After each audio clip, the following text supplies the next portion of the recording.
a good night already. Hello, everybody. Welcome to the show. I'm so happy to be here with you all. We are just going to settle in for a night of friends stopping by to say hello. That's all that's going on tonight. It's friends stopping by to say hello. Well, what's the theme of tonight? That's it. That's it. There's nothing really else to talk about.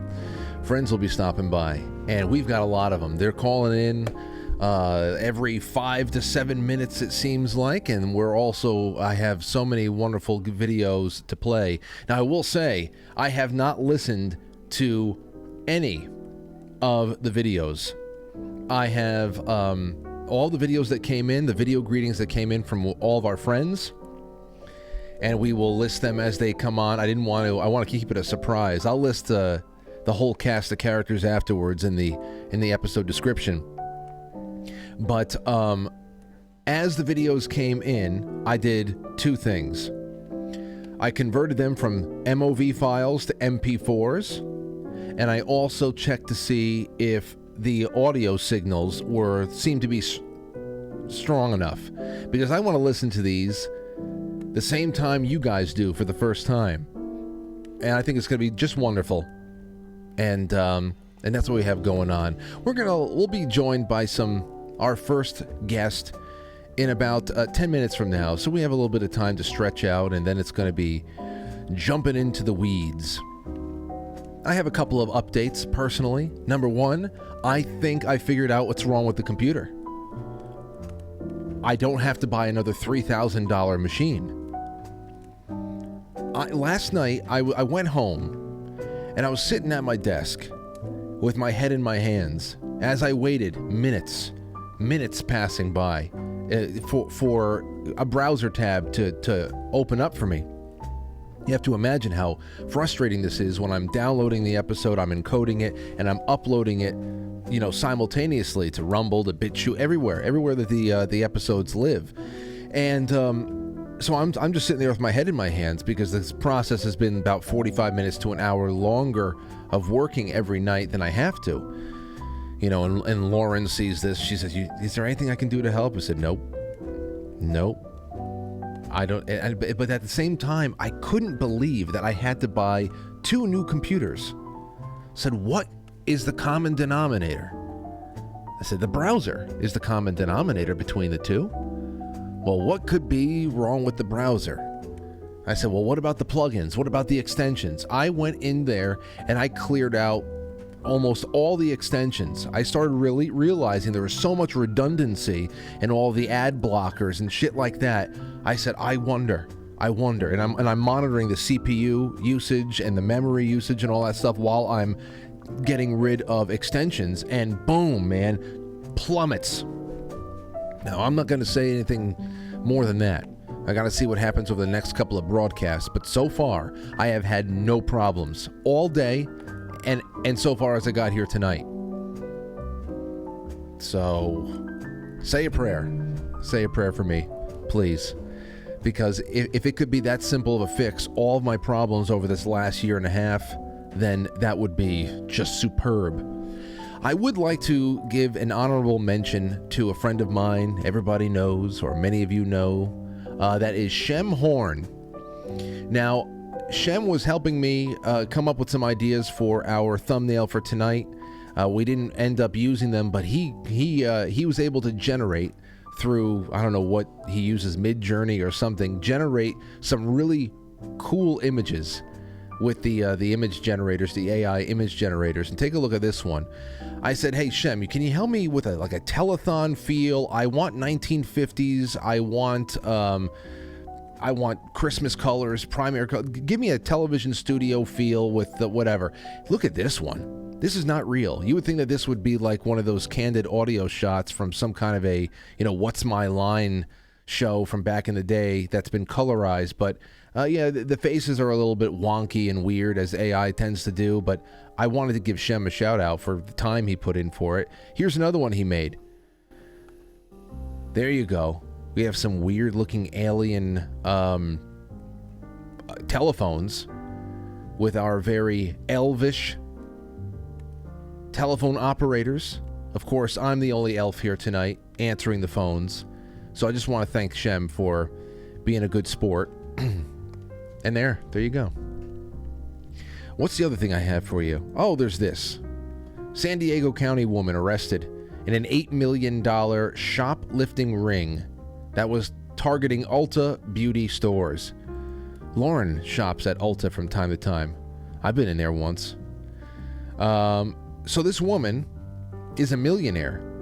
A San Diego County woman has been arrested for her role in leading a nationwide shoplifting ring worth more than $8 million in beauty products, according to federal search warrants obtained by CBS 8. According to the search warrant, her name is Michelle Mack.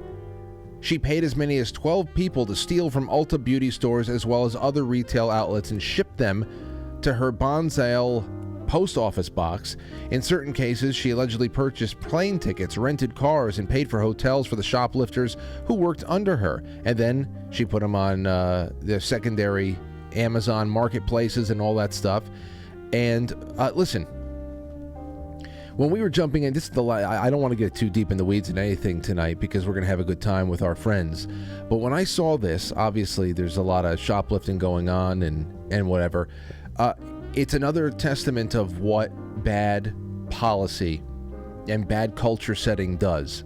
Now, in Florida, when we were looking into Trayvon Martin case and all that stuff, we started realizing that because of the way that Florida was really drunk on federal money for education, they had to prove that there was no truancy and that there was low crime and low violence, that they're hitting all of these certain markers that would qualify them for federal funding or advanced federal funding for education.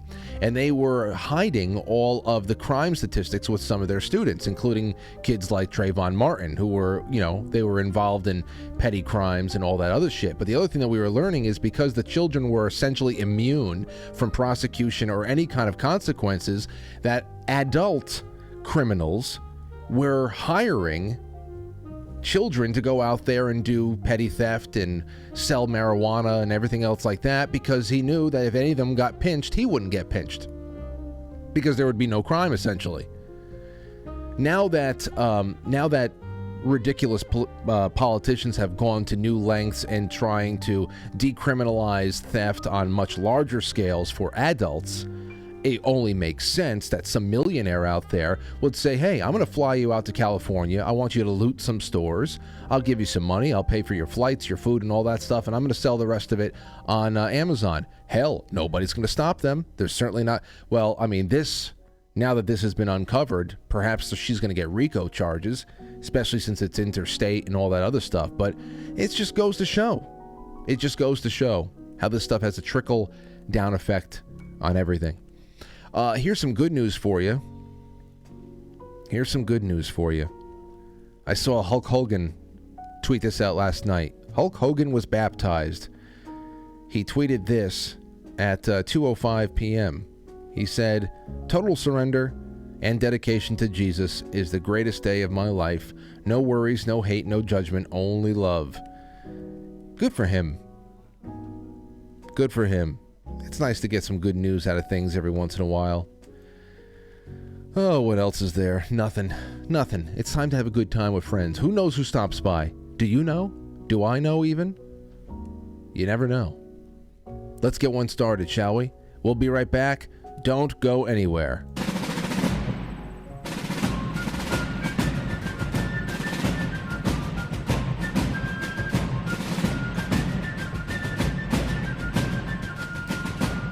You let one ant stand up to us, then they all might stand up.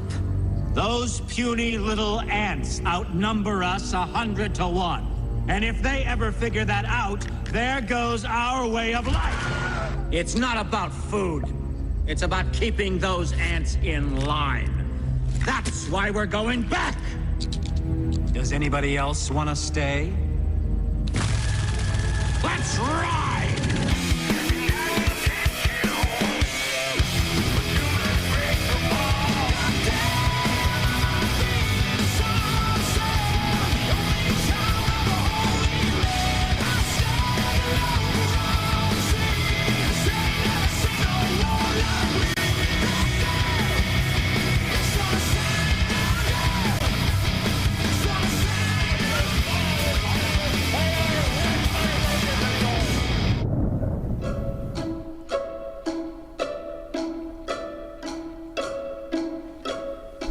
right. Oh, by gosh, by golly. Welcome to the show, everybody. Now, here's what I got to say. I know that there's going to be a lot of you out there who are going to want to call in. Tonight it's just about sitting back, relaxing, and I'm going to bring some calls to you. Now, the other thing I got to say is don't call in, because the way that I have all this set up, you will dox yourself. I have my guests that are set up on this one area, and unfortunately I use Zoom for both calls and for guests, and I can't disable the phone while I'm talking to people on meetings. So if you call in the middle of whatever the hell we're doing, you're going to dox yourself. Everybody's going to see your name, and they're going to see your telephone number, and I can't help you. So I'm just letting you know until I figure out how to alter Zoom in a way like that separates this whatever. Don't call in. You're going to dox yourself. Otherwise, I wouldn't care if you called in. I would just ignore you. That's what I got for you tonight. And we're going to be doing super chats in the middle of everything. That's your Rumble rants, the quite frankly superchat.com super chats. Keep those flowing. The gold pills, even some Rockfin tips we'll be doing too. And in between calls, we're going to be playing you the video bites of the day. All right, first one up. I see a friend of ours that is showing up right now. And oh, by gosh, by golly, it's time for Richard Baris. Wait. Rich, how you doing? There it is. How you feeling? Living the dream as always, man. How about you? Oh, Merry Christmas. Merry Christmas to you and yours. Merry Christmas to everybody listening. Thank you, man. It's great to have you on. Are we going to get some video or just audio tonight? It's just audio, buddy. I'm doing the last of the decorations that I have to do. No problem. So you listen, because these are just little stop-ins, it is really just about Christmas cheer and all that. Let me ask you something. Do you have what are your hopes and dreams separate from your predictions for the new year? Do you have any that you want to share with us? You know, forget the predictions for the new year, Frank. I'm telling you, we did this Christmas poll, and I, for one, think that there's reason to be optimistic. Even among people, Frank, who don't believe or say they don't affiliate with the church, you know, they're still going to spend the weekend like you and I, contemplating that Christmas is not about Santa Claus, is not about commercialism. It's about the birth of the Christ. I mean, have you got a chance to look at our Christmas poll? I really think that we have a chance for a third great awakening, my friend. We just don't have the leaders that have ushered us there, but it doesn't mean it's not in people's hearts. And as long as that is the case, my friend, I'm optimistic. Wow. I did not see your Christmas poll, and that's very nice. That goes hand in hand with what we were talking about last night on the show. I was reading an article from the Epoch Times from, I believe, last week. It was in the opinion section, and it was talking about how all over the world, especially the West, the very more and more secularized West, as they call it, psychologists and every kind of expert that they have to throw at you have been warning against Christmas customs and Christmas music being bad for the psyche and all that other stuff. And it's not wonder why. Oh, you wonder why. Yeah. But you can see that the pushing is there's always a boomerang effect. 83%, my man, of people who told us that they really did not have an affiliation with any religion whatsoever told us they celebrate Christmas. Even, I'm going to blow people's minds, but it's true. When Gallup used to do this, they used to find, 90-something% of people who celebrated Christmas, and I thought that was insane.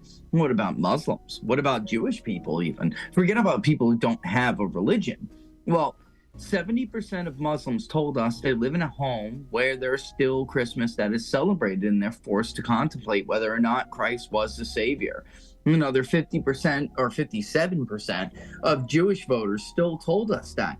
83% of those who don't affiliate at all with the religion told us that, including a quarter of them who say, despite not even being related to a church, I still put up a nativity scene.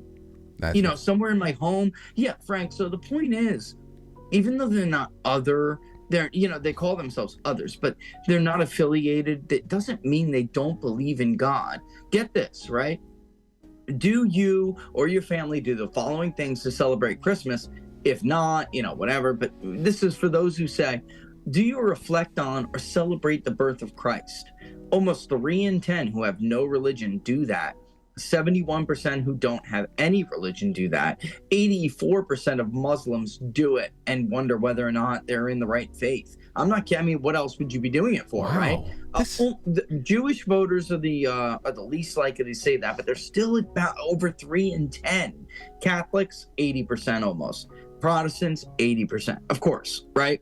But it tells you something, Frank. And then whether or not you're going to attend church, or you're going to go to church on Christmas Eve or Christmas Day, so many of these voters who still say they do all of that aren't going to go to church, right? So if you have no religion, 17% say they're going to go to church. 80% basically say they're not. Another religion, more than half. Rich. Muslims, 2 out of 10. Rich, tells you something, Frank. Oh, it does. Really does. It does. And before we get off here, this is such an amazing first call. Where have you published all this on your Twitter and on your locals? I want to read it. Yeah, actually, brother, it's a locals exclusive right now. Okay. You're the first one who's public who's hearing this. Okay. I can't wait to read this. Listen, please send the best to Laura, the kids, everybody in your life over there. Thank you for calling in tonight, and thank you for another wonderful year together. I'm sure we'll get something in before the new year, because the last Monday of this month is Christmas, so we're gonna have to do something else. But thanks again for everything, man. Merry Christmas.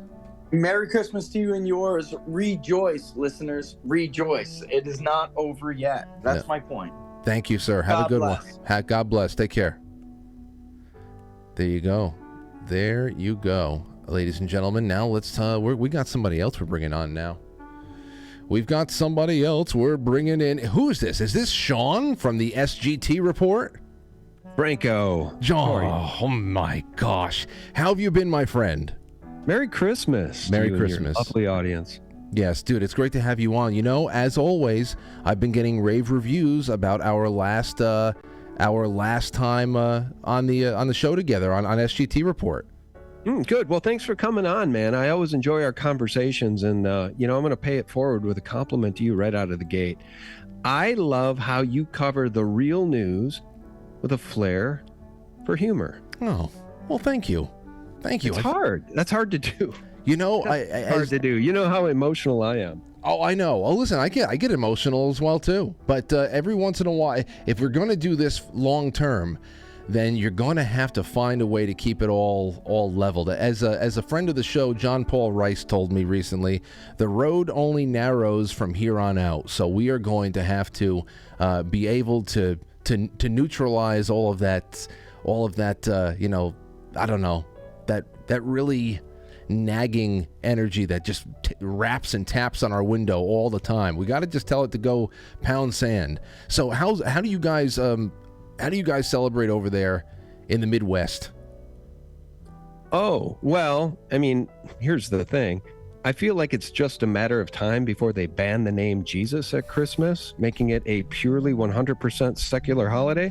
So, we try to embrace the name Jesus and remind people that is the reason for the season, as they say. And I think it's a pretty important holiday, but Satanists don't care for it very much. So we try to celebrate Christian ideals on Christmas in a very traditional way, let's just say. Yes. Put up a tree, we decorate the tree, we open presents. My wife's big on opening presents. I see, this didn't happen to me when I was a kid. She's big on this idea that we open family presents on Christmas Eve, but then Santa came overnight, so then it's a big thing on Christmas Day, and she always goes over the top. I mean, literally, dude, you should see my house. It's an embarrassment. We have a 3-car garage, 1-car stall filled with stuff, storage room filled with stuff. See, this is the problem. Too much. My wife goes over the top, and now all the kids are moving out of the house, and we're left with all this stuff. I'm like, honey, slow down, okay? We don't have to buy so much stuff at Christmas anymore. I know. But we did that a little bit. I think Christmas Eve was always that was always my favorite. And that was a lot of family gifts. Everybody just, circular. Christmas morning, there definitely was a little bit more of that, but then there was the Santa Claus aspect to it all. Yeah, I definitely get that much. But I wanted to ask you about your hopes and dreams. Now, I know that you are a very emotional guy, as you just said right there. But beyond this, beyond recharging with this very important religious holiday here, where are you taking this into 2024? What do you have set out for yourself as a hope, a goal, a dream? I want to be centered and hopeful that this great awakening continues to, really present itself as the real thing it is, while the deep state suffers the repercussions of their overt tyranny and authoritarianism and their totalitarianism. And I just want people to continue to wake up, because I think the great awakening is real, and that is something we can celebrate. I mean, keep in mind that the people aligned against us, they literally hate the name Jesus Christ. And for anybody listening, whoever finds themselves in a tough situation, say maybe alien abduction, invoke the name of Jesus Christ. Evidently, these entities that I don't think are coming from different solar systems, they hate the name Jesus Christ, and they will flee from you when you invoke his name. So I just want to pay it forward by reminding people that the power of Jesus Christ and the blood he spilt for us is real. Do you remember that scene from the Mel Gibson movie, The Passion, where that Roman soldier pokes Jesus in the ribs as he's dying, once he's actually dead, and he gets sprayed with the blood of Jesus, and he falls to his knees? Longinus. Brother, that's real. Yeah. Yes, that's Longinus. That was the spear of Longinus. That's the origin story of the spear of destiny. That a relic many people have sought over the years, ever since then. And think of Raiders of the Lost Ark. What were they looking for? Yeah.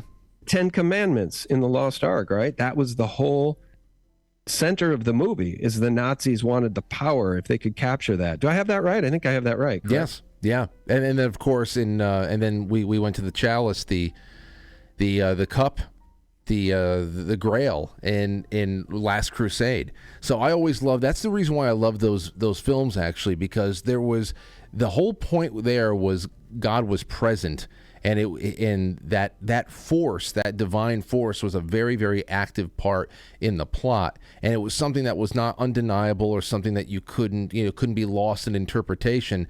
And it's another reason why I really now later in life enjoy that scene when Sean Connery slaps his son for using Jesus' name in vain, and say that's for blasphemy, and because it was just one of those things where it's just blasphemy. It's for blasphemy. That's so funny. That's the only impression I do. I don't do impressions at all, but my only impression that I can do sort of is Sean Connery in The Hunt for Red October.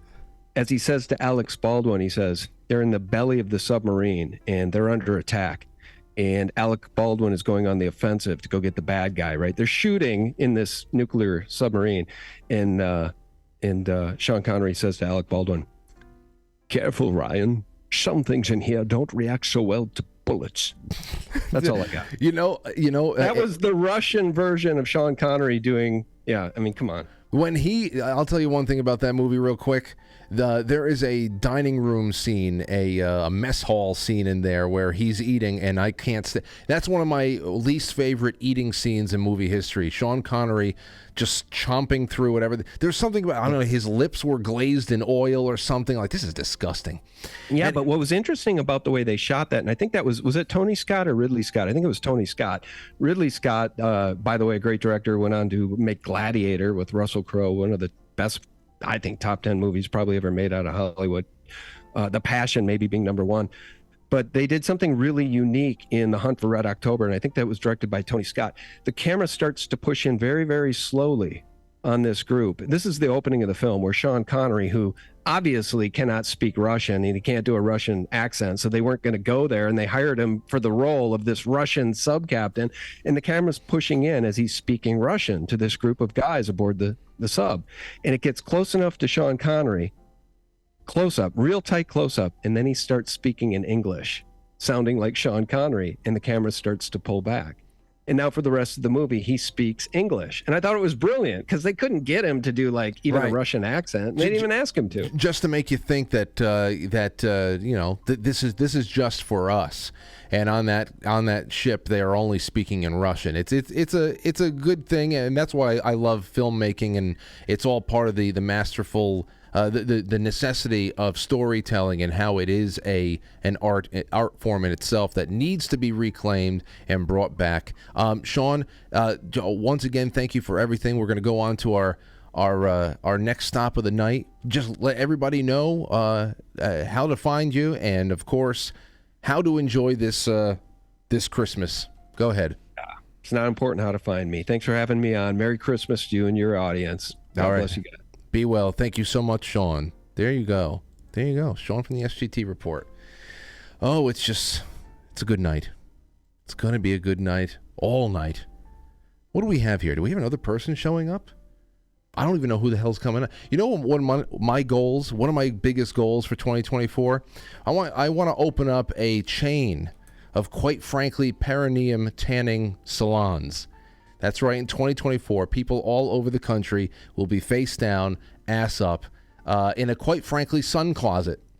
That's it. Improving their immune function and their mood. All right, the next one. We have somebody knocking on our door right now. Who is that knocking at my door? Who is that? That's right, in 2020. Hey, Frank. Is that James? It is James, a.k.a. BCP. What is going on, BCP? It's so good to... now that I can call you James, I still slide back into calling you BCP. Doesn't matter, but whatever. It's all the same, right? It is all the same. So, my friend, welcome to the show. I just want to have a couple of minutes with you to hear how you and your family are going to be spending the next few days, and any hopes and dreams and predictions for the new year, and whatever the hell you want to leave us with. Well, my Christmas has already started. Picked up. We're in California for the holidays. It's a lot better. I live in California and Utah, but Utah the weather's not very cooperative right now. So far it's great because it's just raining and like 60 degrees, and my son just flew in from school to join us. My daughter has and her husband have a red-eye flight, so we're picking them up in the middle of the night, like 1 a.m. from LAX. So it's already off to a good start. My wife, who's from Mexico, just made a whole bunch of tamales, and we've got Abuelita's bitter Mexican dark chocolate. So the kilos are coming on, and it's already off to a good start. Oh, that sounds great. This is your daughter's first, this is her first Christmas married, or her second? This is her second, because her anniversary was a few days ago. She got married about a week before Christmas. That's right. I remember that from last year. So I just don't, I try to keep track of everybody's personal lives here. It's very important to me, but there's just so much going on. So that's terrific. So what's the weather like in Utah? I'd feel like that was going to be, dry and warm. I don't know anything about that part of the country. What is it? Well, in the south it is. It's very close to Vegas, but in the central northern part where we live, it's Rocky Mountain. If you've been to Denver, think Denver weather. So it's cold, and it is snowing, but the snow is not sticking, and it's just it's nice. It's the best powder. It's the best snow in the world. Very powdery, not bad, not slushy like northeastern snow. It's very manageable. Okay. But I'd still rather be here with rain, and mostly drizzling, not even heavy rain. Do you snowboard? Do you do anything like that? I do. Yeah, I do snowboard. Okay, is that okay? Do you ski as well, or you prefer snowboarding? No, I haven't skied in years. Ever since I grew up in northern San Diego County, so I surfed and skated, and so snowboarding was more just a more natural fit for me. So I struggled through skiing. Once I got on a board and was able to do tricks on a half pipe the first time in, I was like, this is more. Is more style. And my son-in-law actually is a snowboarder, so that's nice. Really? So he competes, or it's just a hobby he really takes? Well, very similar. He's from Brazil, and he's a board guy as well. And so when he came to school, he's on a student visa. He's here. He's an international student, and he's like, I strap a board to my feet in snow. I'll try that, and then he liked it. kind of a similar story to me. That's crazy. That's great. I would love to. I would love to do it. I think I would try that sooner than I would try the skiing. I don't like the fact that you have the 2 feet independent. I just feel like my knees are going to go in 2 different directions and whatever the hell else. So let me ask you this. Favorite Christmas song, do you have one? Or a favorite movie that you watch this time of year? Okay. Favorite movie that I watch this time of year? Yeah. That's a tough one because we go through quite a few movies. It seems like for some odd reason, the last couple of years I've watched Die Hard. I know that's like a new tradition. I think it's because of my kids. They're like the irony of it not being a Christmas movie, but that's a Christmas movie. Yeah, that's very popular. So I think we're kind of jumping on the bandwagon of that. A Christmas Story. That's a classic. We like comedies. And growing up as a kid, we would watch. And I think when we go to my parents' home, when we visit my parents, we always watch March of the Wooden Soldiers. Yes. So total classic. And when we get our Laurel and Hardy on as well. So I'd say those are probably the top. And the black and white. The black and white. No colorized. Don't colorize. Yeah. My sister, who oddly enough is the same age as my oldest son. That's a story in a seminar for some other time. They're the same age for a few months out of the year. Totally crazy. My parents are like, "What?" I mean, like, "What? You're having a kid?" Okay, all right. It was always a colored version. I mean, it was always a black and white version, but she likes the colorized version, which of course is like 80s colorization technology, not very good. Yeah. But I think my parents switch it up every other year. So one year we watched the black and white, the next year we watched the color version. I'll let you do that with the Laurel and Hardy film, but you cannot colorize It's a Wonderful Life. A Wonderful Life. I'm sorry. It's a Wonderful Life actually probably is above Die Hard, and I probably should have said that. Okay. Yeah, because those color jobs back then, it looks like Crayola markers. It's terrible. It's just awful.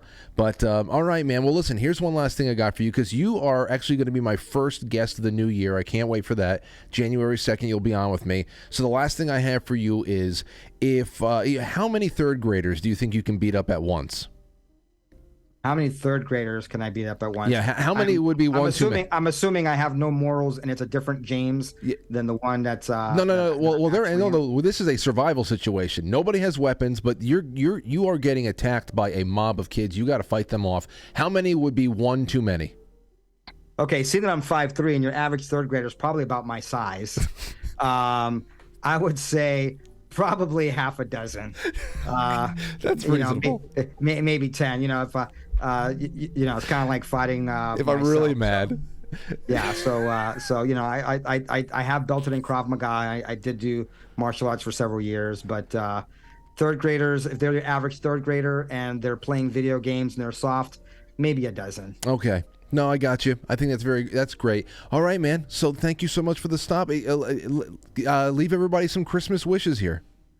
Don't forget the reason for the season is our Lord and Savior Jesus Christ. And let's be optimistic. A lot of things are happening, wacky things in Colorado with throwing presidential candidates off of ballots. We've got obviously 91 sham indictments on top of 2 sham impeachments.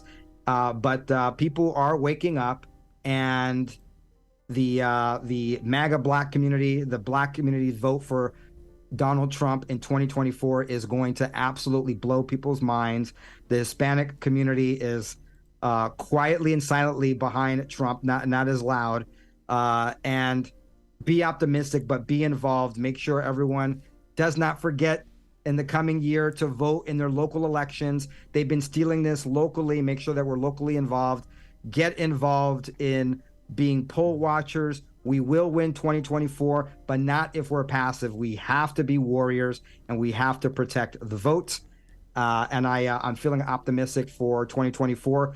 They are going to try all kinds of shenanigans. They're going to try to kill Trump. They're going to try to poison Trump. They're going to try to imprison Trump. Ron DeSantis and Nikki Haley are going to try everything so that their sponsors and their lobbyists and their controllers will get them in.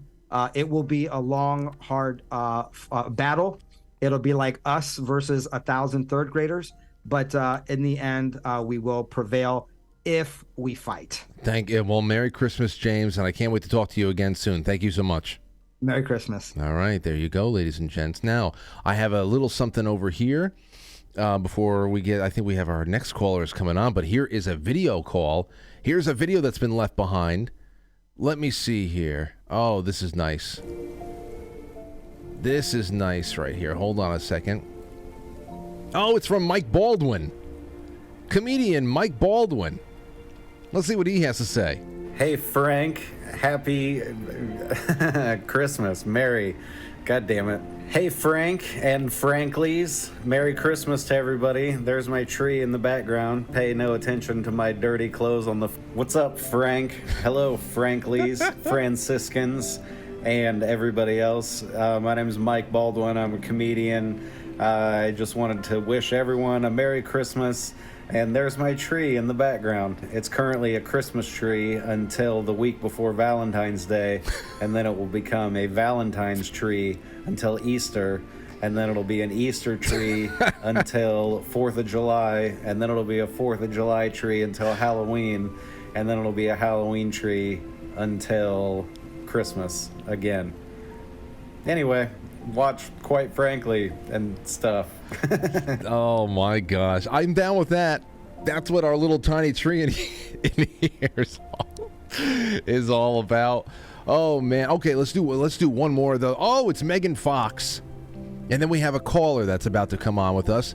Here's Megan Fox. Hey everybody, it's Megan Fox. Thanks so much for letting me be a part of your community at Quite Frankly. It's been quite a year, and it looks like I'm about to be sick for Christmas, just in time Oh no. for me to get cozy in my robe. And you know what's great about that? Quite Frankly, it's always there. And I can turn it on and listen to interesting conversations and crazy conspiracies. Wait a minute, almost all of them have come true. Frank, do you think that maybe for next year, for Christmas, all I ask is that the conspiracies not be true? Do you think you could pull that off? Me? I hope everybody here has a wonderful Christmas and a Happy New Year. That's a wonderful. Well, first of all, Megan, if you're out there listening, I hope that you have I hope that you recover well. My brother just said that he feels like he has a little tickle in his throat, and he's so pissed off because, so I hope you're doing well. I don't know if I can make all that go away. I don't know. I'll try my damnedest. Anywho, let's move on. We have another knock at the door. Another rap, tapping at the door. And who is it? It's Tracy. What's going on, Tracy Beans? What's up? I'm here in your home. I didn't know you'd be dressed up like a soldier. Well, hey, you're dressed up nicely there too, and you've got look at the hearth behind you with the raging fire. This is so nice to have you here. I had to play it up for the Quite Frankly podcast. Oh my gosh. Well, I've never done anything like this before. It's been, it's almost been, by the end of the 2 hours, it's going to be a little bit of a whirlwind. But before I take away too much of your time, give us some Christmas thoughts, give us some hopes and dreams for the new year, and I don't know, whatever else comes to mind.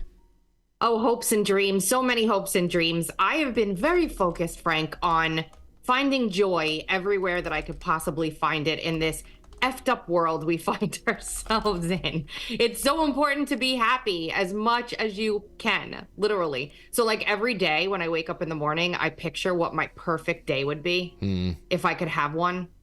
And then I start my day from there, what I'm grateful for, what my perfect day would be. And then I go from there. And it's not easy to stay focused on joy.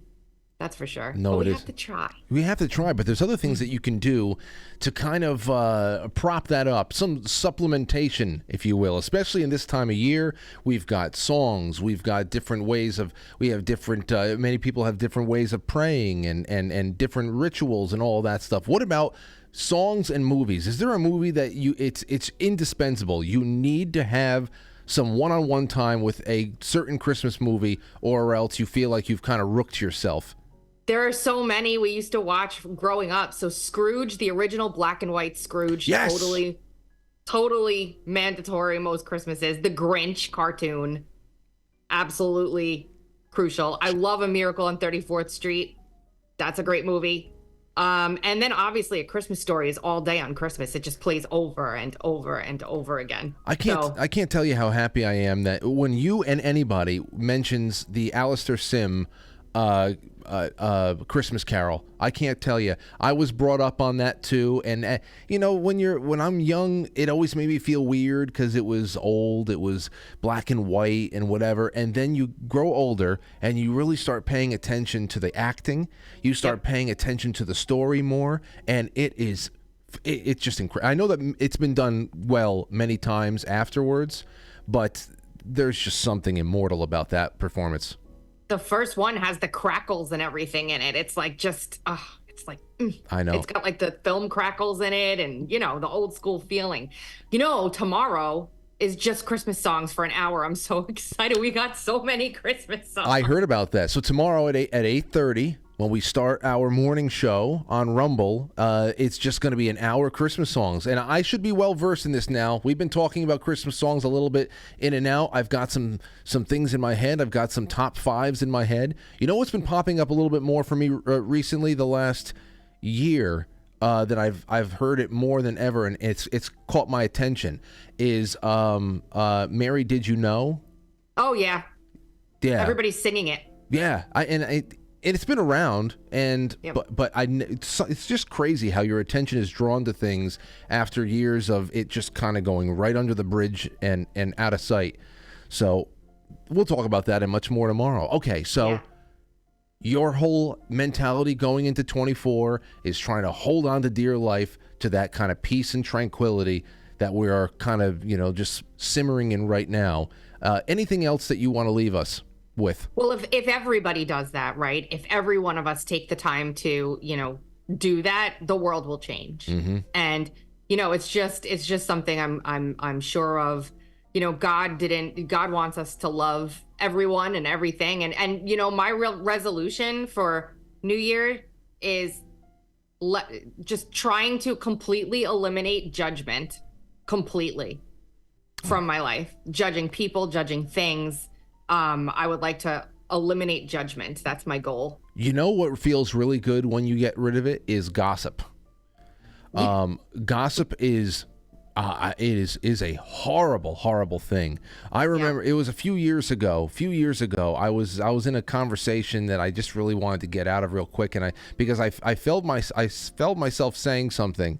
I even forget what it was, but I just remember saying this is wrong, and I had to go, it actually prompted me to go talk to the person about the things that I was feeling about a certain situation or whatever. I just felt this, for the first time in my life, an overwhelming need to bring some private thoughts about a person and what they had done or what they're doing, whatever, directly to them, to almost just wipe that away and get the hell away from it. Now, I know what we do on air from day to day sometimes feels like gossip, but it's not.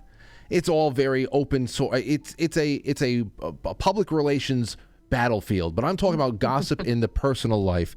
Yeah. When you pay attention to that and you start getting away from it, oh man, it's almost like a rejuvenating thing in itself. But Yep. Changes everything. Well, listen, I'll see you tomorrow morning. And before you go, how many third graders do you think that you can beat up at once without it being too many? Like just one too many. Like if they're coming after you. Boys, girls. Yeah, you know what? Boys and girls, or just they're coming at you. And I can take about 3 or 4. 3 or 4.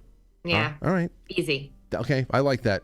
It's a responsible number. Tracy, you look fantastic. And tell Will I say hello, and everybody over there at the Beans household, and I'll see you tomorrow. See you tomorrow, Frank. Thanks for having me. And Merry Christmas, everyone. Merry Christmas. Oh, boy. Now, ladies and gentlemen, where do we go next? Oh, wait, there's another knock? What is this? There's another knock at the door? Hello? Hello, who is this? Hello. Who is it? Frank. Is this Noor bin Laden? It is. Noor. Coming live in my favorite corner of the internet. Oh my God! You know what though? Every time you call in, and I understand that it is a time difference, and you are calling at an ungodly hour for most people, but you do it for us time and time again. And I always say, you want to pre-record this, you want to send something in, you want to send a video, you say, no, let me set my alarm. Every time you call in, because you're usually doing it from bed, it sounds so comfy. Like, I feel like I am in bed now too. Is that where you are? Tell me you're in bed right now. You have to be. I am, and just to paint the picture properly, I also have a hot water bottle. So this is like proper late night cozy time. Oh, well, very. And what's the time over there? Like 1 a.m, 1:45? It's 10 to 2 a.m. Oh, well. But you know, I love your show. I say it time and time again. It's my favorite corner of the internet, and I was so pleased you asked me to come on your special for Christmas for your guests and friends. And I also love the Franklies, and your audience is so lovely. And so I'm very happy to be here with you live tonight. Well, it's great to have you here. And so listen, I don't know when it is. I always pray for the day that you say, Frank, guess what? I just chartered myself a flight to U.S. and I'm going to be making a bunch of different stops, and New York is one of them. Whenever the hell that day comes, it will be a blessing. But in the meantime, what can you give us as far as your hopes and goals and dreams for the new year, and then maybe a prediction if you want to balance all that goodness out with something a little bit more sobering? Go right ahead. Listen, it's been already quite a year reflecting on 2023 and, Christmas time and arriving towards New Year's is always a good time to reflect on what has passed. And if you look at just the last few days, in terms of predictions, I think we're pretty much on the same page when we acknowledge that 2024 is going to be quite a ride. And we should buckle up and get some strength, because we're going to need it. I don't know what and to what extent they're going to throw madness and chaos at us next year. But with the 2024 elections in November, you can bet that the next 11 months are going to be intense, if we even get an election. But I am hopeful. I am determined, and I think we should keep carrying on no matter what they throw at us, because they are counting on us being demoralized and being fatigued. And this is very much part of the operation, right? But we have to band together and keep our heads up high. And since it's Christmas, I do want to leave with this saying that I came across, which I think is so fitting for our times. But we have to remember that we are restless until we rest in God. And I think if we keep this in mind, no matter all the restlessness that is thrown at us, if we seek that solace and that strength, we will get through 2024. Nor and beyond. Well, I'm not going to push you to say anything better than that, because that's exactly what I was looking for tonight. And you brought a lot of peace and a lot of calm to this. And I thank you so much for setting your alarm and spending a few precious minutes with us. I hope that you call me if you ever need anything, and I will talk to you soon, because I got to get you on the schedule for a proper appearance in 2024 subido. So let's do that. With great pleasure, and Merry Christmas to everyone, and God bless you all, and we'll speak very soon. All right. Merry Christmas. Take care. Merry Christmas. Thank you, Frank. Okay, Bye. so there goes Noor. Noor stopped by. Now, we have somebody else coming on in about 3 minutes, I think. So what I want to do is I want to play a couple of more videos. What is this? Oh, ladies and gentlemen, how sweet is this? We've got a call. We've got a video over here from Charlie Robinson. What did Charlie have to say? Let's go and check it out. Hey, I want to wish a Merry Christmas and Happy New Year to all of the Franklies out there. It was my pleasure to join Frank during the summer reading Shoeless Joe. Thank you to those of you that were able to follow along. It was a real treat for me, and we hope to do it next year as well. Merry Christmas. Happy New Year. Oh, Merry Christmas, Charlie. And yes, we are going to be doing it again. He's coming on to help me in June for Dandelion Wine. Oh, how sweet it is. We've got a video greeting over here from Brian Cates.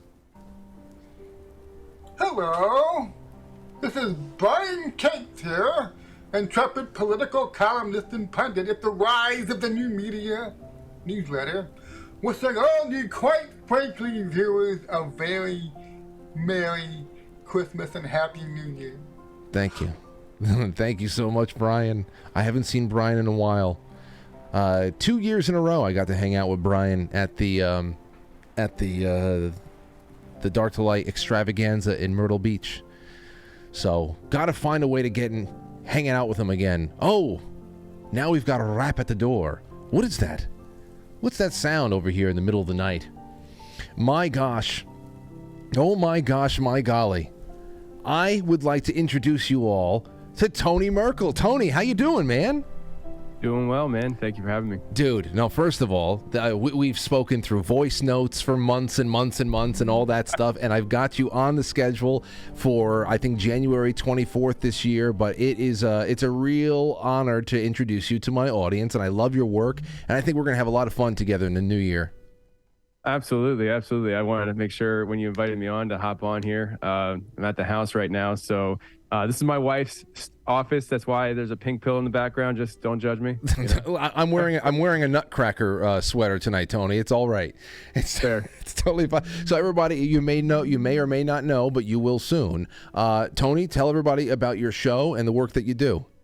Yeah, so I host the Confessionals podcast. It is a show where I interview people on their bizarre experiences in life. A lot of it's paranormal, cryptid, monsters of the woods, abductions, things like that. And we go over their experiences in a very Joe Rogan-esque way where we sit down, have a conversation, really don't have a plan on where it's going to go. It's just going to be a good conversation. And I've been doing that for 7 years. And then that evolved into Merkel Media, which is my company that I started.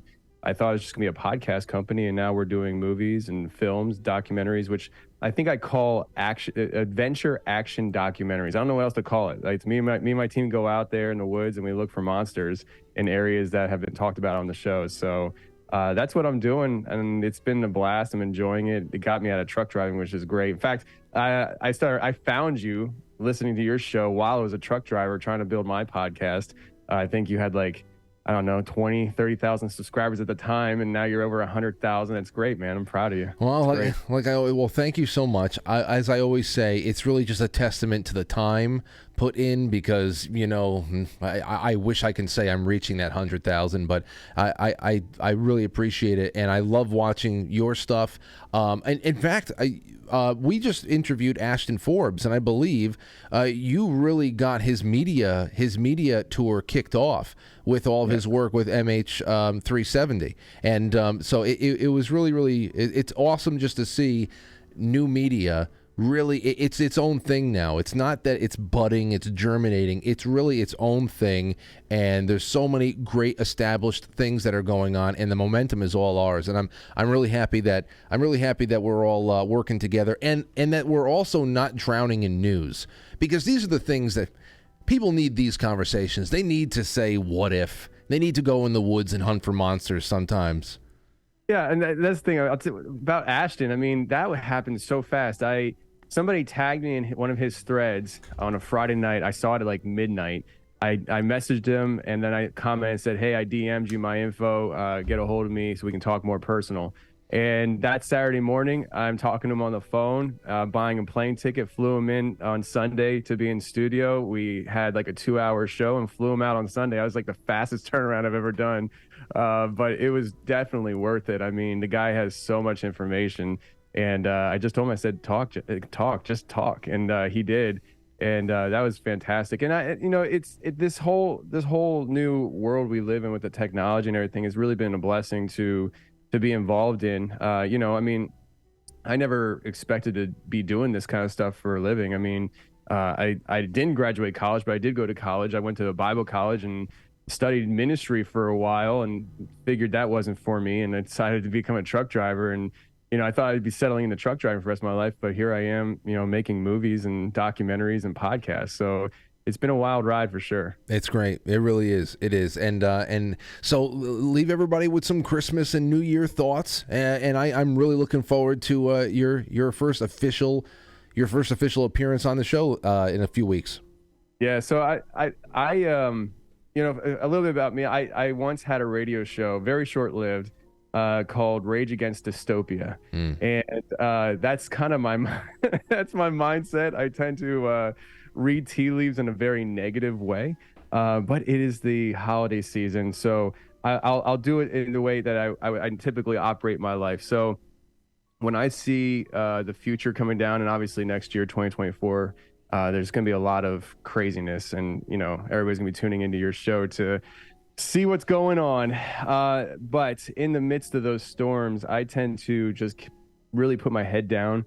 And obviously, I pay attention to what's going on around me. I have opinions, and I talk about it whenever it's available to a platform to talk about. But I tend to just really get hyper focused on my goals, on what I want out of my life, because at the end of the day, that's the only thing I can control.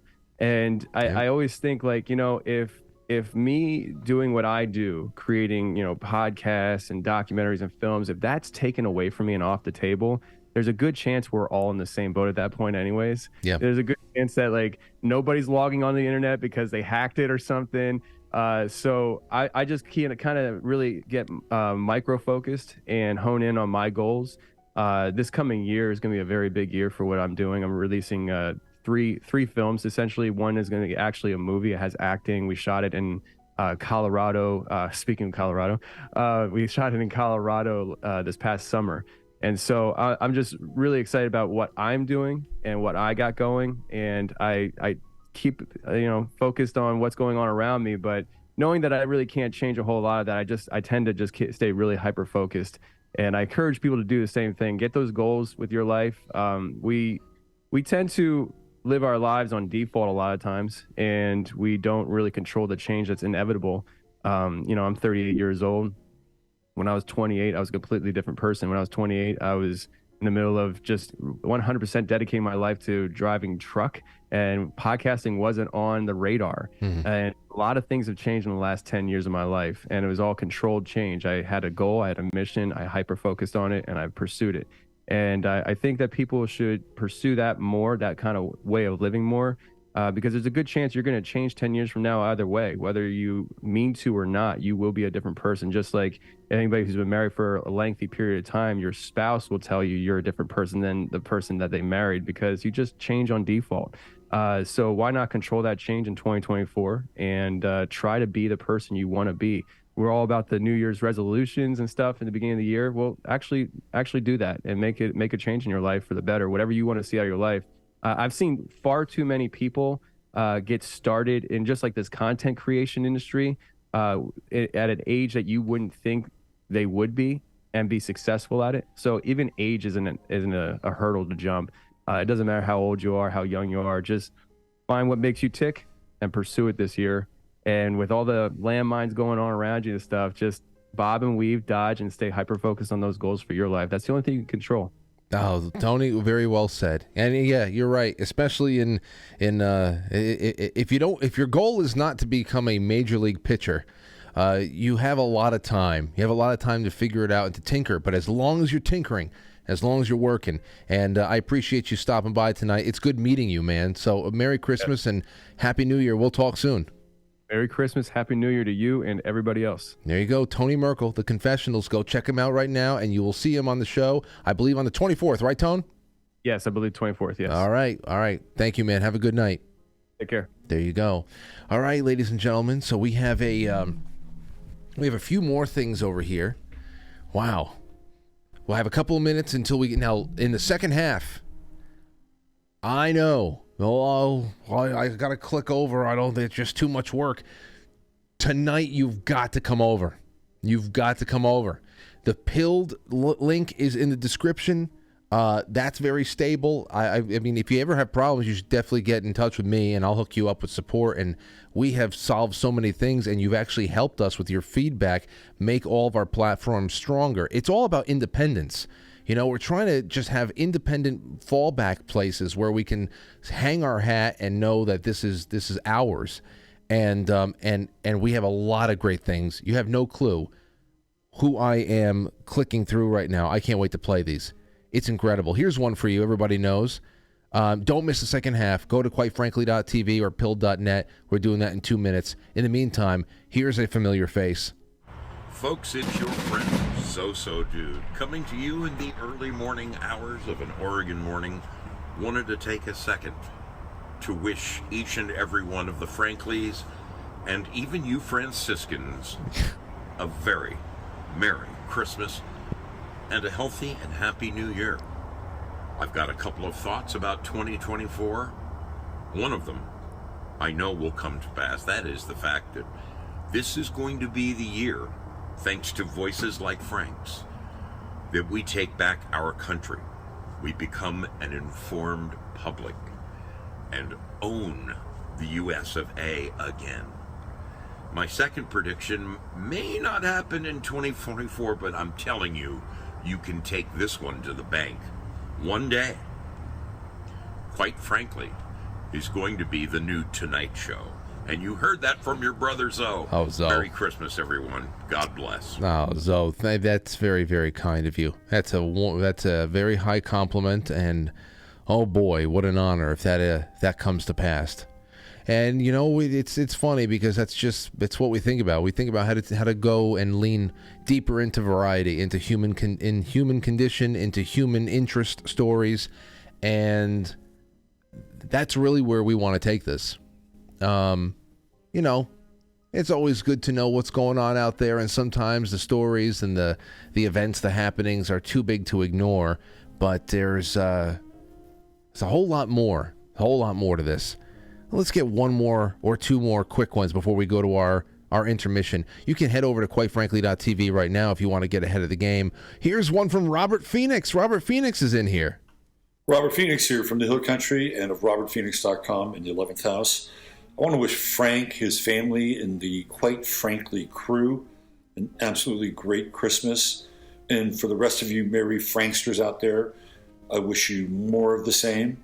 And remember, in 2024, you get to put your big boy and big girl pants on. Because, ladies and gentlemen, it's going to be showtime. It's going to be showtime. There's Robert Phoenix. Oh, we got a couple more here. You know what? Here's a great way, and I'm going to tell you, we're going to still have two left over after this one, and then there's so many more to play in the second half. You have no clue the faces that are going to be wishing you great Merry Christmases. Here's how we're going to end this. Here's how we're going to end the first half, and hopping on over to the other side of Quite Frankly land. It's from Grace, really graceful, looking radiant as ever, of course. Let's hear what Grace has to say. Hey, internet friends, Grace here, just having a little coffee, and I am drinking the Quite Frankly Elevation Blend, which is an organic, creamy, balanced light roast, and it is wonderful, and you need to get you some. So I wanted to say Merry Christmas to Frank and his family, to all the regulars on Frank's show, and to everyone who tunes in every night. Merry Christmas, and I hope you have a wonderful 2024 that's full of happiness, success, health, and prosperity. There you have it. And hopefully, mixed in there somewhere, appearances by Grace. Thank you so much, Grace. Merry Christmas to you. Ladies and gentlemen, let's click over. I'm going to get to your super chat. You know, here's the other thing, too. We're definitely going to be going late tonight. I don't know how I'm going to be able to play all of these videos and be able to cut it off at 9 o'clock. So you're getting some overtime. In fact, I think I might just keep pushing, and we'll push the intermission back because that will be a little bit more than halfway. Yes. No. The intermission has to be now. This will work out better. We'll be right back, ladies and gentlemen. I'll see you on quitefrankly.tv. Come on over. You don't want to miss this. The rest of the show is available exclusively at pilled.net. Follow the link in the description of the episode. Get signed up. It's that easy. Or head on over to quitefrankly.tv. Just press play. No paywalls, no censorship, no strings attached. So head on over. quitefrankly.tv, powered by Foxhole and pilled.net. It's intermission time, folks. Time out to press the like button. Thank you. Ladies and gentlemen.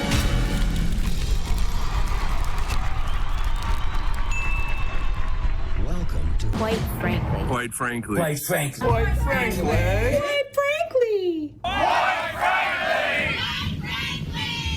Quite frankly. Quite frankly. Quite frankly. Quite frankly. Quite frankly. Quite frankly. Quite frankly. Quite frankly. Quite frankly. Quite frankly. Quite frankly. We all support quite frankly. Not quite. Quite frankly. Let's go, Brandon. Quite frankly, in Roma, Italia. Quite frankly. You going on Frank's show tonight? I want to get a Coke. Can I get a Coke? So everybody watch, Quite Frankly, with Frank.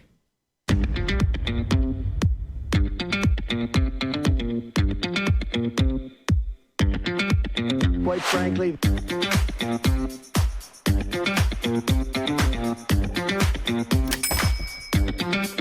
How dare you?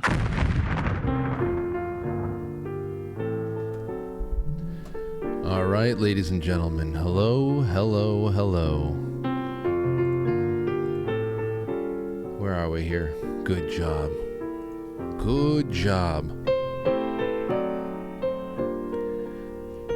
Okay, so we're going to get around to your super chats. We will, but I've got another knock at the door. What am I supposed to do?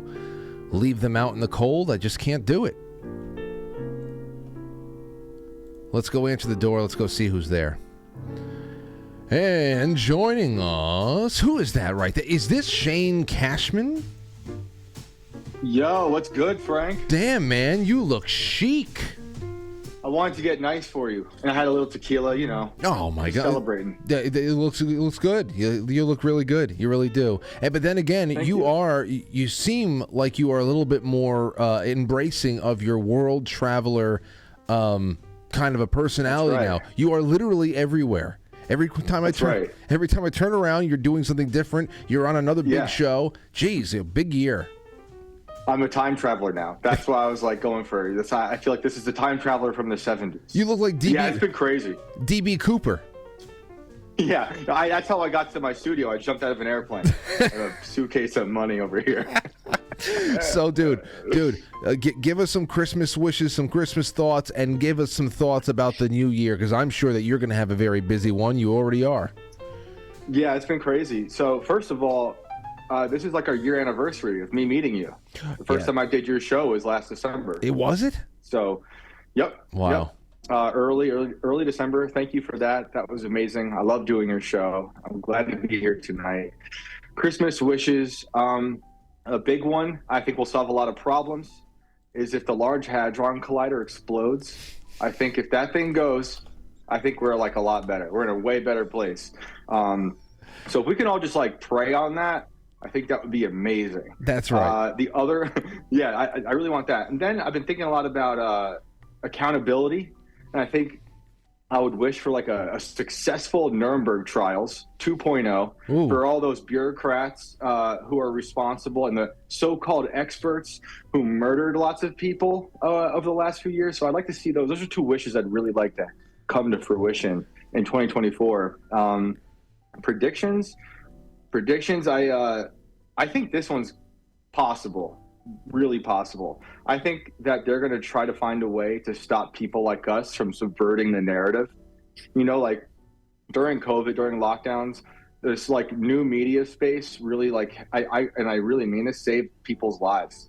Showed them there's another angle to reality. You don't have to buy into the corporate press or the bureaucrat hypocrite class. And now since that happened, they're we got to turn them off. So I feel like they're going to have this internet apocalypse they've been warning us about. They're going to blame it on a solar flare, but they're just going to find a way to just jam up the whole thing. So we need to be prepared on how to communicate within our own community and beyond. You know what? It's a really interesting concept there, or a thought, just in general. How many people may have already had their lives saved by new media in ways that may be totally it'd be very hard to calculate it, obviously, but on a number of different fronts. Think about how people's have been willingly, just through discernment and introduction of new information that allows them to make better decisions on a number of fronts, how they may have saved their lives. Look, I know people who did not get the vaccine because they were offered another view, right, on what could happen to them. People who might have prior like syndromes, diseases, or whatever, health, immunity issues, and they're like, you know what? Everyone else is telling me to take this, but there is this possibility I'm reading about that might not be good. How many children might have been saved from like gender reassignment bullshit surgeries or, puberty blockers because their parents were buying into this world, and then all of a sudden they're like, maybe we'll wake up. I've seen people wake up. I've seen people I never thought would wake up. People who condemned me, exiled me from the friend group are like hitting me up now being like, I learned a lot last year. And I'm not even the one, I can't even take credit for it, but I think they went on their path. They heard what they had to hear, and then they circled back and said, you know what? I wasn't as insane as I thought, at least in the ways that they had previously thought. Well, that's always some good validation right there. Well, Shane, I'm so happy that you stopped by. The other thing I got to say about your getup right here is because the circle light that is lighting your face is showing up in the reflection of the glasses, it looks like you have googly eyes. And I was hoping for that. I was trying to find the right angle for those, actually. Dude. That I couldn't see from this far back. Well, listen, Merry Christmas to you, to the whole crew. Give Tim Pool a tickle under the chin for me. Say, Frank says hi. I DM'd him not too long ago, but of course that's a crapshoot. I get an answer. Would love for him to come up here and jam at the studio on air one day. But yes, that would be awesome. It's send my best to your family and also safe travels because you're a traveling man. And I can't wait to have you on again, man. I hope that you're well for this Christmas season. Thanks, man. God bless. All right, talk to you soon. There you go, everybody. There is Shane Cashman. He popped in. And we're going to let me do a couple of your super chats right now, and I'm going to, we'll see. Hold on. Here's another one for you, because we have a couple minutes until our next comes up. 925 Wild G says, Super Frank. He's super frankly. Thank you so much, my friend. Thank you. He says also, AT, Gilded is not gay. Is that a rumor? Anyway... Thank you for that so much. Thank you all, everybody over there. I'll get to those gold pills in a little while. Here's a couple of super chats, and quite frankly, superchat.com. A very, very generous one from Stove says, Merriest of Merry Christmases, Frank, to you and the fam. God bless my good man, and very fortunate to have the quite frankly hit up on the nightly. Love you, brother, from the Stoobs. You're a wonderful family. Thank you, guys. Thank you all so much.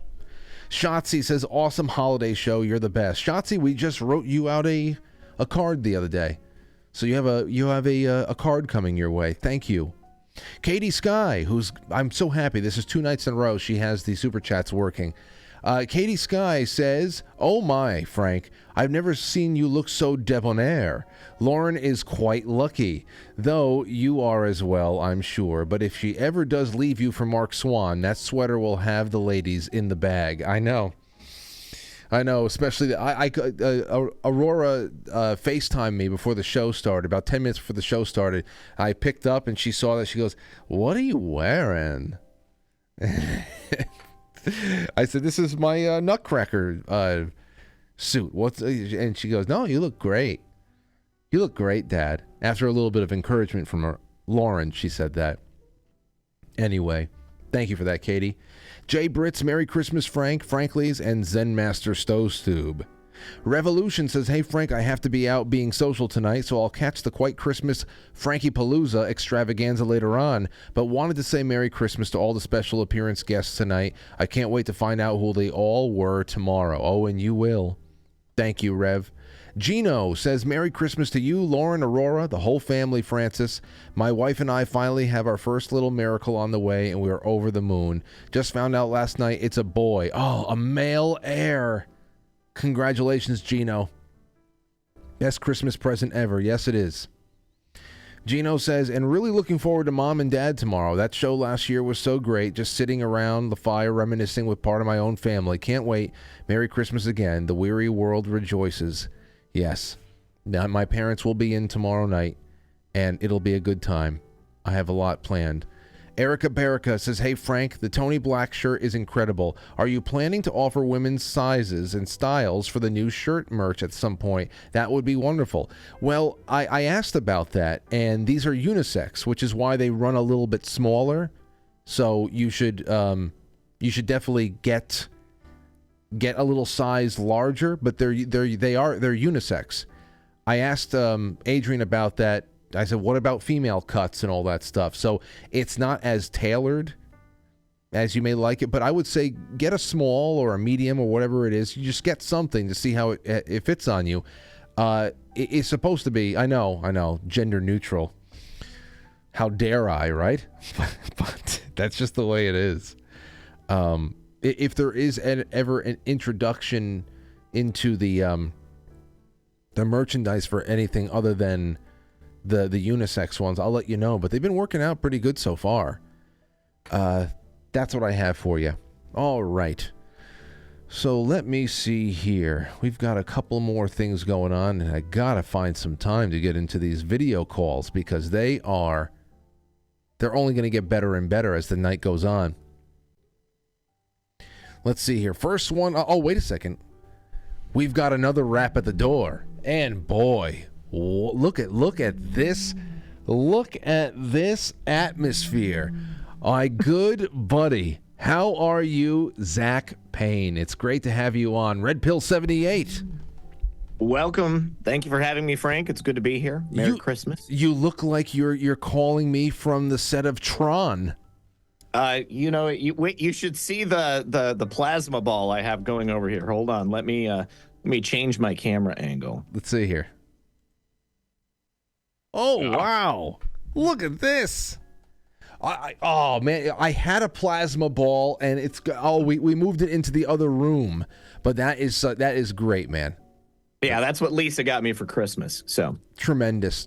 So you know what? I want to bring you on and ask you first and foremost, what do you have going on for Christmas, and what do you want to convey to the world?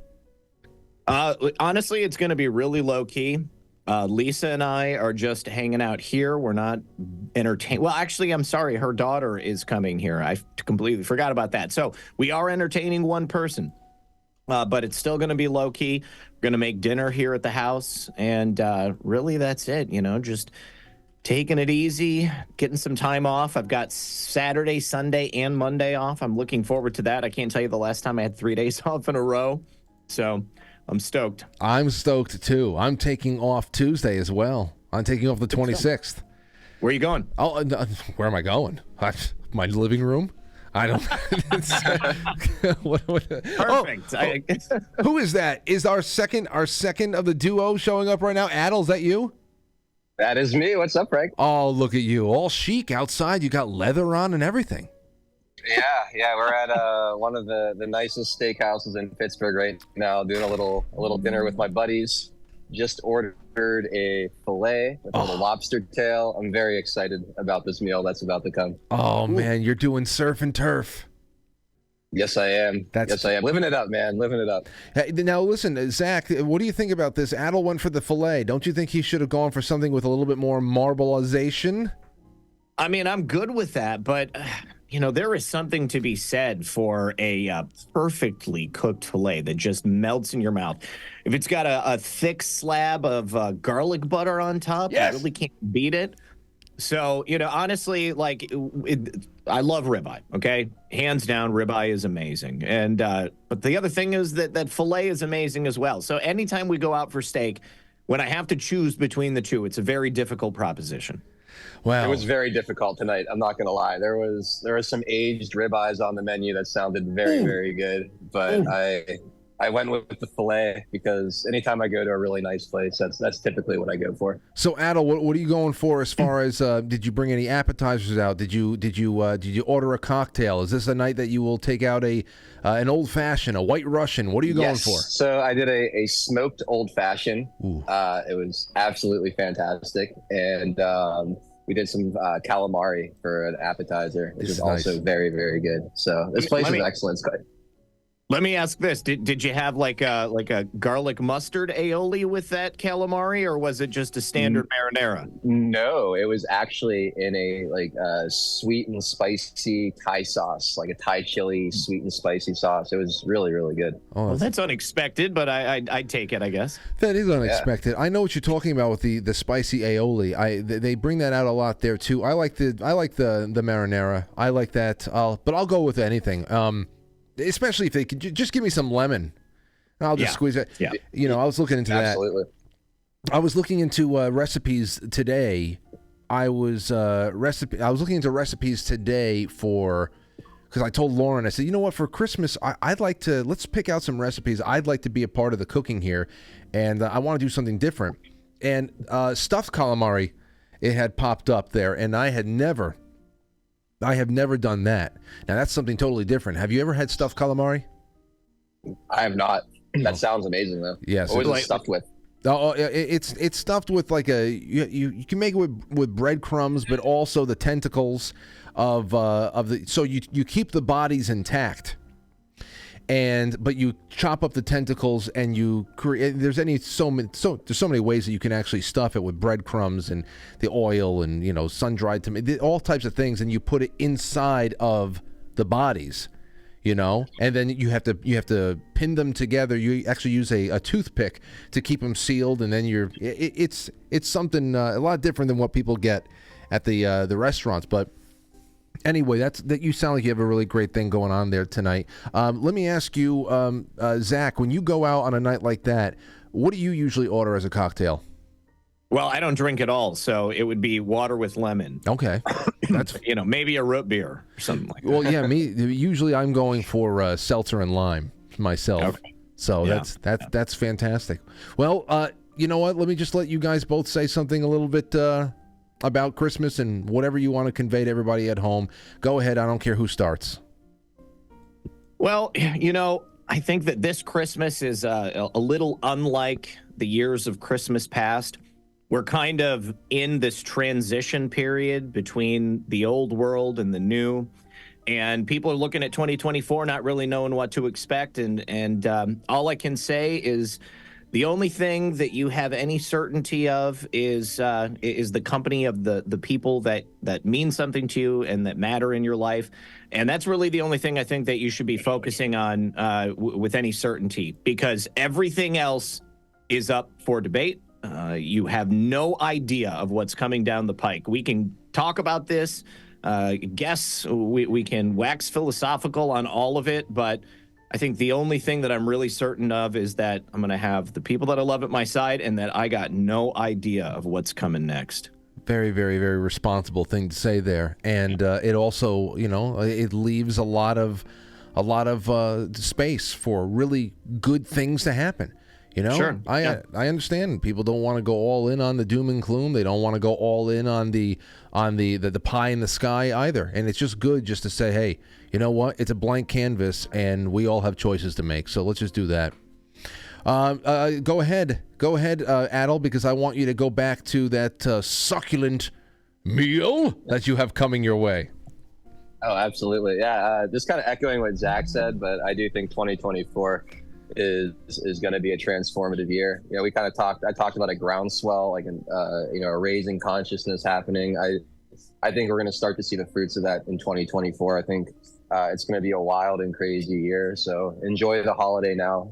Like Zach said, be around the people you love, enjoy their company, and just be ready for what's to come, because I think the next 12 to 18 months are going to be like none other we've ever experienced. So I'm just looking forward to taking the ride with you guys. And Frank, I'm so grateful you invited me on tonight, man. It was awesome to come on and do this. Well, listen, I know that this is a time of night for both of you guys where you're usually all very tired from a day of talking and working.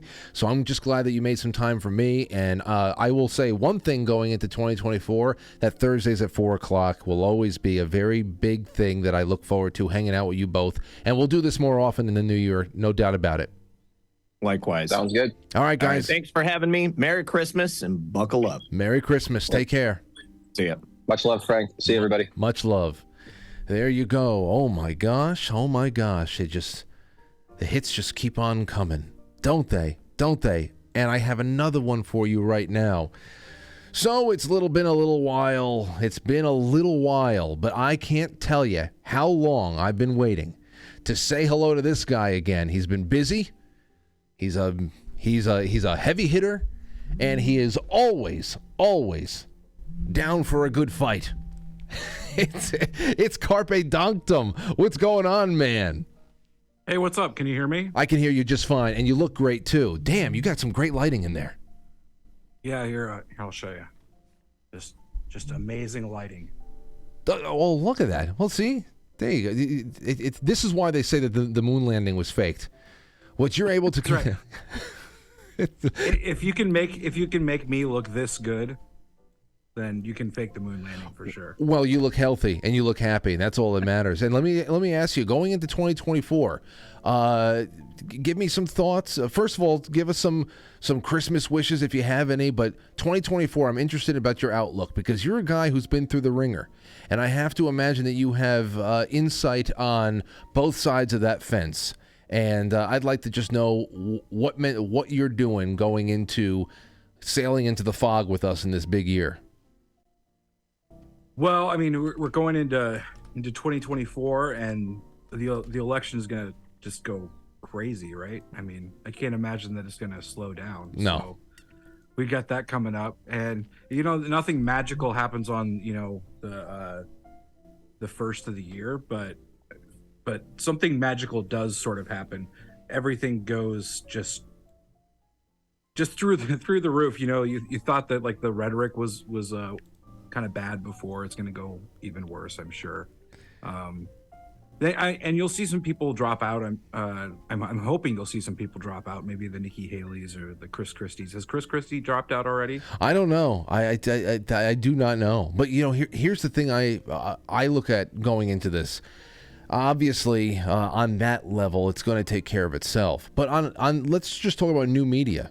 I know that you, in the past, you've expressed a little bit of hesitance of going so hard in the paint with all the memes and stuff like that, just because of what it's cost you in the past, and also now we have seen for the first time ever, I think in this country, with somebody going to jail for memes.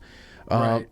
This is it's become a little bit more of a dangerous line of work. This brand of comedy and this kind of observational comedy than any time in American history. So does that give you a little bit of pause, or does that make you a little bit more resolved in the months and years to come? Well, I wrote a thread. I'm sure that's what you're referencing. Is I wrote a thread, a couple of weeks back, where I basically sort of talked about what I would consider like a little bit of cowardice on my own part about not wanting to, get sued again, and just the things that weigh on my mind when it's not the same as it used to be, where I just make stuff. It's fun. Some of the fun has been drained out of it. That lawfare stuff just will drain the fun out of it, really anything, like immediately. So, I mean, there's always that thing sort of in the back of my mind of like, is this worth, $100,000 lawsuit? And then, 9 times out of 10, my answer is no, it's not. It's not. Getting some giggles online is probably not worth the $100,000 lawsuit. But as we go into this next year, I think that things will be. I think I'll have to make that calculation differently, just because things are going to be more important as we get closer to the date. I think some of that inspiration, because that was the other part of that thread, was that, and I didn't touch too heavily on it, but the inspiration has been really low too. And I guess that was one of the other reasons that I said that I hadn't been making much in the way of videos lately. Everything sort of feels just so real. It's not sort of just an intangible anymore. It's, it's the Biden administration using the DOJ and the FBI as weapons and cudgels to beat conservatives with. And finding the humor in that is so much more difficult than just making fun of like CNN for saying that Trump was going to do those things. Yeah. When it's actually happening, it's not, the funny is not there as much. I can still find humor when he falls down the stairs and when he falls off his bike and things like that. Yeah. Those are funny, but really poking at some of those like real issues is not nearly as much fun as it used to be. Well, you remember back, it was probably around 2000, some point in 2016, like it makes me nostalgic to think about Hillary Clinton's coughing fits.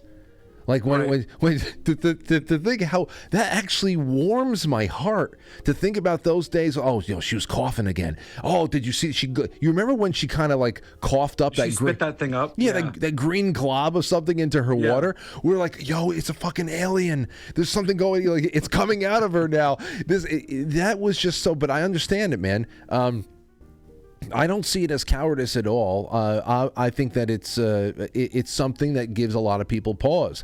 We're in the middle of a war. I think it's a little bit more sobering to realize, it's not fun and games. This is actually a war, and I also understand why, as you're standing at the precipice of a new year, and you had become so prestigious in new media over the last few years, becoming so close with President Trump himself and everything else.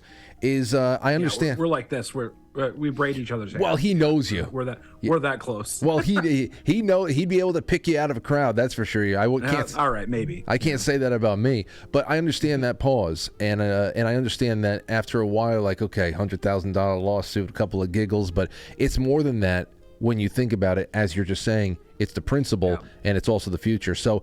With all that on the table, it's important to overcome some of that, because it is. I mean, you are talking about, do we want to lose the republic?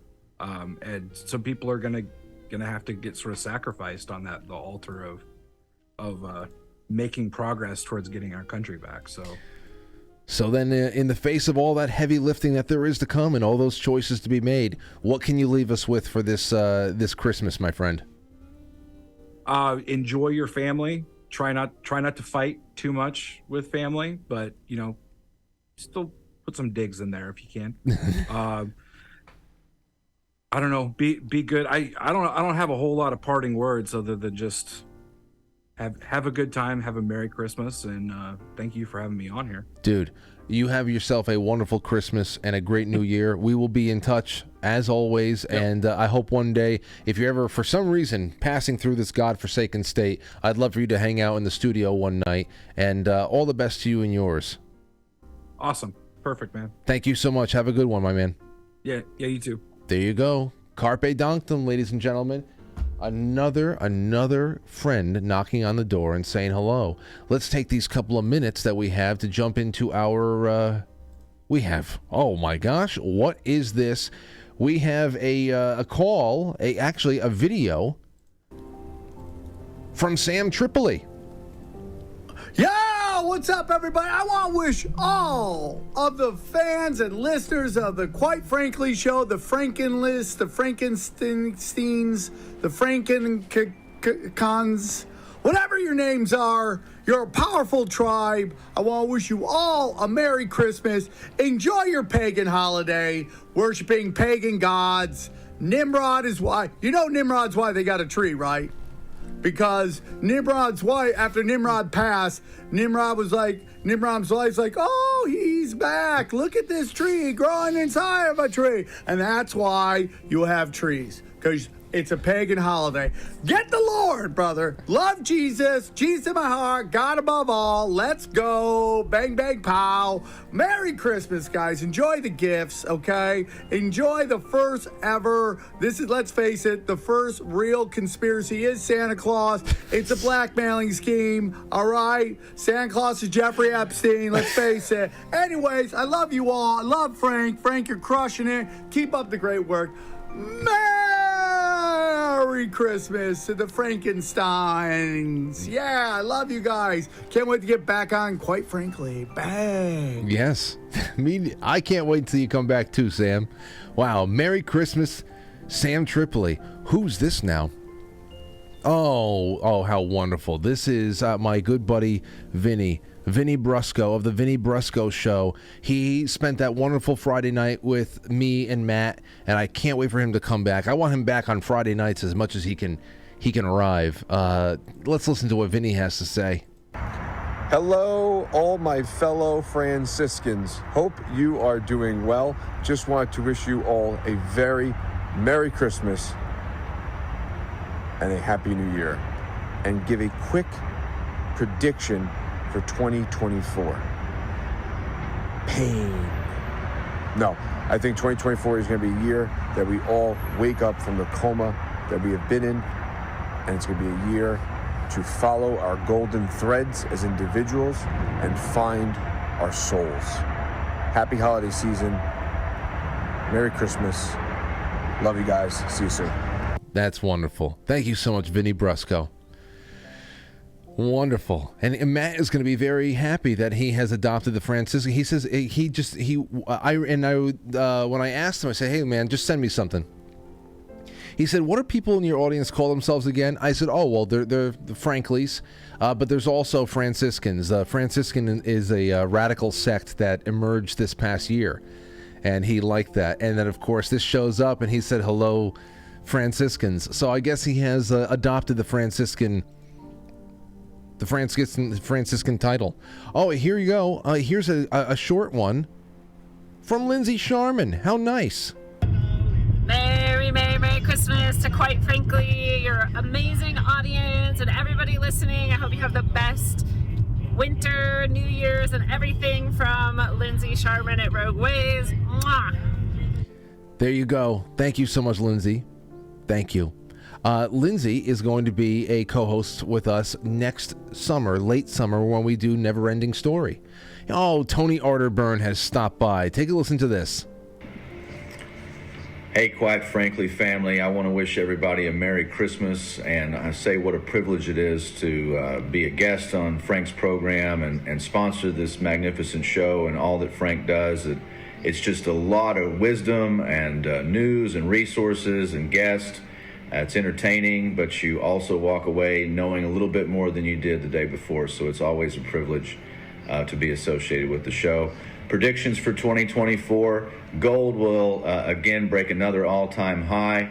Bitcoin will have another banner year over 2023. Silver is going to have maybe not its all-time high, but it's going to be above the $30 range, most likely. Not investment advice, but I think we're going to see a further decline in the dollar. Our geopolitical system is under stress, but good will prevail as long as good men do something. Merry Christmas. Talk soon. Oh, Merry Christmas, Tony. That's Tony from QuiteFrankly.gold. Pulled everybody in for this one. Oh, and speaking of everybody, here, let's do one more, shall we? It's Fleccas. Fleccas got in on the fun. Hello, Frank. Hello, Matt. Hello, everyone watching. Hope everyone's doing well right before Christmas. Obviously, Christmas, time of giving, gifts, like we spoke about last week on the show. Skin condition Ken makes a great gift for the holidays. It's a little different from the toys I used to make. I have a couple here. We got Dan Crenshaw, the rhino with the eye patch. The Hillary Clinton receptacle van. That was the van she got stuffed into at the 9/11 memorial that time. A dog-faced pony soldier. That is a dog head on a horse body in a soldier costume. And of course, Joe Biden. There he is, nice and easy. Joe Biden. So each side has their own version of gifts, I guess. But I want to wish everybody a Merry Christmas. Hope you guys are doing well. Frank, I'm excited to come back on the show next year, 2024. Let's have a good year, and let's do what we need to do to win the election. All right, guys, Merry Christmas. There you go. And what is the election that we have to win? What do we have to really win? Is it really just an election? What does it really mean? What is the symbolism of the election? Because it's not just a regular order. Man, I didn't know that Fleccas got that deep into the toy making industry. I just didn't know it. That's amazing. The fact that he got the receptacle van for Hillary Clinton the day that they threw her in the back of the back of the van like she was a piece of fish at the fish market. Just threw her in there, her head bobbing like a cork. Incredible. That was on September 11th, 2016. Then she comes out of the hotel the next day. Oh, it was just a flu. Just a flu. It was just a walking pneumonia or something like that. And she goes and she hugs a kid on the sidewalk. So ridiculous. Oh boy. What else do we have here? Let me see. Let me look at our schedule right now. That's it. We have a lot more. Okay, so I'm going to go into... I'm going to do a couple more super chats. Let's get to those gold pills, shall we? Going on over to quitefrankly.tv. In the gold pills, we have NJSF. Thank you so much. Joe M. Have a show tonight, says Joe M. Cave Toad. Love the outfit, Frank. Thank you so much. Thank you. Joe M says, have a blessed show. Cave Toad, how much RAM you rolling with these days, Frank? I've got a lot. But the thing is that I had these... it's obvious that I had conflicting... these conflicting plugins and extensions because I have never... The computer has not performed this good, and I can't tell you... I'm trying to hold my breath, to be honest. I'm trying to hold it. C. Blanche, thank you so much. Jesse81138. Cave Toad, Jester requests you put the Jester hat on to complete the outfit. Oh. Should have done that. It's over there. It's all the way over there. Sean Joe, thank you. C. Blanche, thank you. 6-month silver tier subscription. 6 months with C. Blanche as a sponsor now. Thank you. Donna Sar, Chai Possum, Jesse, C. Blanche, Uncensored Abe. It's good to have you there, my friend. Cave Toad says everyone should change their consume tendencies now from crude to important to live.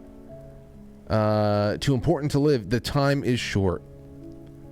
Filter Dog says cheers to BCP. Merry Christmas, everybody. Says Shaquille Oatmeal says Merry Christmas, Frank, donating for one of the best alternative media shows that gets me through my week. You guys get me through mine. Tempo 420, Merry Christmas to all. CB Joey, Merry Christmas, Frank, Lauren, Aurora, and the Quite Frankly fam from Schizo Friend. Chai Possum, Frank, you're a very handsome nutcracker. Nutbuster. Merry Christmas to you, Lauren, Aurora, and the family. You know what the crazy thing is? I noticed this before, for all you out there who are obsessed with nipples. But these buttons are very close to the nipples. I wonder if they planned that, but you can't. It's not like it's, obviously it's not like my nipples are not that low and pointing out to the sides like that, but it's crazy. I was wondering if how these buttons were going to line up. And I never checked in years past. I've had this shirt for 3 years now.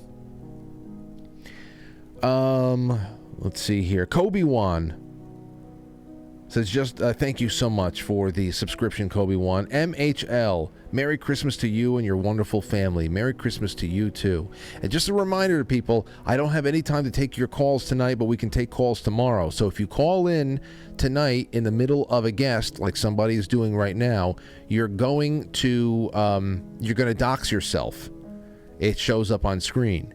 So let's just see. Let's see where we go from here. Oh, we got another video call. We got another video message here. And who is this from? It's from John Ward. Frank. Yes. It's John Ward. Wishing you and the Quite Frankly crew and audience a Merry Christmas from the mezzanine, which I am currently tearing down in preparation for 2024, for which you've asked me to make a prediction of what I think will happen in the coming year. But Frank, I can't make a prediction because I already know. Merry Christmas. Happy New Year. Sandbagging it, holding out on us. He knows what's going on, and just you can't get around to it. Oh my gosh. All right, well, love that John Ward. Love that Joker. I hope that John Ward comes on very, very soon, and anything he needs from me, he knows he'll get. But I have got to spend a little bit of time with this lovely lady over here, Chrissie Mayr. Thank you for stopping by. Oh my gosh, I'm so sorry I'm late, Frank. What was going to be a quick dinner turned into like just a horrific, like everything took longer. Always when you're in a rush, everything takes longer. But was it bad?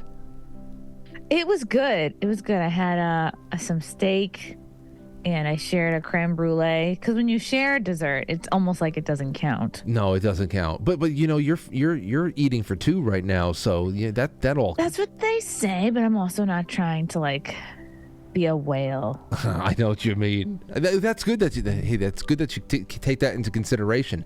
So listen, since we have a little bit less time than we had before, I'm still happy you showed up. And it looks like you're hiding behind your computers, like you've built a fort. What is that outfit? This is my nutcracker. I didn't know you were gay. You're coming out to everyone. It's my gay Happy holidays. My gay nutcracker sweater. I want to let you spend a couple of moments just telling everybody what kind of mindset you want them to take into the new year or the Christmas. Go ahead, just give us some Christmas and New Year's thoughts. Christmas and New Year's thoughts. I would say, do not find a balance between learning and, reading up and being prepared, but don't let that black pill you or make you overly cynical. I would say, pursue self-improvement, but also, don't be too hard on yourself as well, because that's something I always do. But yeah, I think overall, whatever issue you want to work on, okay, I really want to meet someone this year. Just don't let yourself get too cynical and too black-pilled about the future too.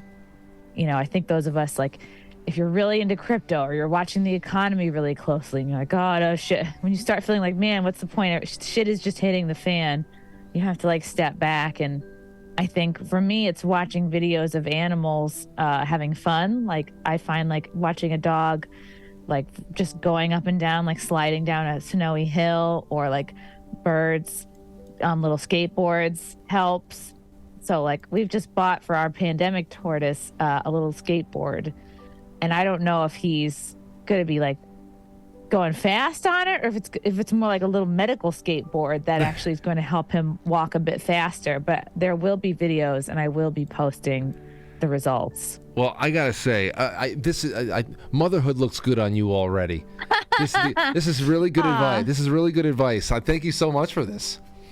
So wow, thanks. Because I it's really just anytime someone gives advice, it's always advice for themselves, right? So I just find man, I'm never reading enough, and then I'm never learning enough. I'm never doing enough. But it's also all right, there's only so many. There's only so much you can do. I feel the same way too. I really do. It's just okay, well, if I'm not learning more things, then I'm not going to be able to have better opinions on stuff. It's wait a second, no, you got to be anchored to something. If you got to be anchored to something that is lasting, anchored to something that is timeless, and if you maintain that connection, everything else really just does come and go fashion trends, and you pick things up along the way as long as you're a good listener. I think that's the best thing. If you're a good listener, you'll be surprised what you just pick up, and right. Anyway, and instead of doing resolutions, I would say just try to pick one bad habit or something you want to change for the whole year. For me, if I was going to do a resolution, it would be let's figure out how to address procrastination. Yes. Or and just taking your goals into little bite-sized, very doable chunks. If it's fitness, schedule those workouts in as if it's a doctor's appointment. Make it that unmissable. You know what I did? I wanted to get back into the reading game. I wanted to start reading more books like I used to do years ago. And what I did was I started a book club. So all of a sudden I am beholden to other people. I've got to get these chapters in because I got to talk about them. And your accountability buddies. Yeah, that's it. So I started a book club, and so things like that. But Chrissie, thank you so much. Please send my love over there to Cabinet, to Frank, and I hope I see you guys soon. And when's the baby due again? Someone made this for me out of Legos. How's nice? The filing cabinet. April 18th or 19th? Oh, great. Another April baby. Well, this has been wonderful. Who knows? I'm hoping he'll wait and be a Taurus. Like, that would be a personal favor to me. When's your birthday? November 11th. Okay. All right. I'm a Scorpio. Anyway, that's great. Thank you for stopping by, Chrissy. Merry Christmas to you, to Frank, the whole family, and I hope to have you on again soon. For sure. Absolutely. So, KrissieMayr.com. I saw your next gig is in January. You're just taking it easy for the holidays. I'll be in the city next Wednesday, hopping on my friend Gino Bisconti's show at Stand Up New York. So that's next Wednesday. And then I'll be in San Diego at the Mic Drop Comedy Club January 5th and 6th. And I'll be back in Dallas January 25th at Hyenas. And then Tiff's Ale House in Morris Plains, New Jersey, February 24th. So come see me live, guys. And then they won't let me fly anymore because apparently none of the flight attendants want to scrub placenta out of the carpets. Oh my on the gosh! planes. So what are you doing? You're going to be driving to San Diego? I can. I'll stop flying at the beginning of February. Oh, okay. All right. I'll stop there. Well, and then it'll be like local-ish stuff. Well, thank you, Chrissy, and we'll talk to you soon. Merry Christmas. Thank you. My plan is to give birth in an Uber so I can save on the hospital bills. Yeah, because you can stay there. You can. It's squatters' rights. They can't kick you out of the Uber. You can stay in the car. It's only $100 for a cleaning fee. I checked. That's it. It's all set up. All right, my friend. Have a good night. Bye, Frank. Take care. Be well. There you go. She had the steak and she had the creme brulee on top of it. That's good for her. I want some creme brulee tonight. I don't know where I'm going to find it, damn it. All right, let's see. Who do we have coming up next?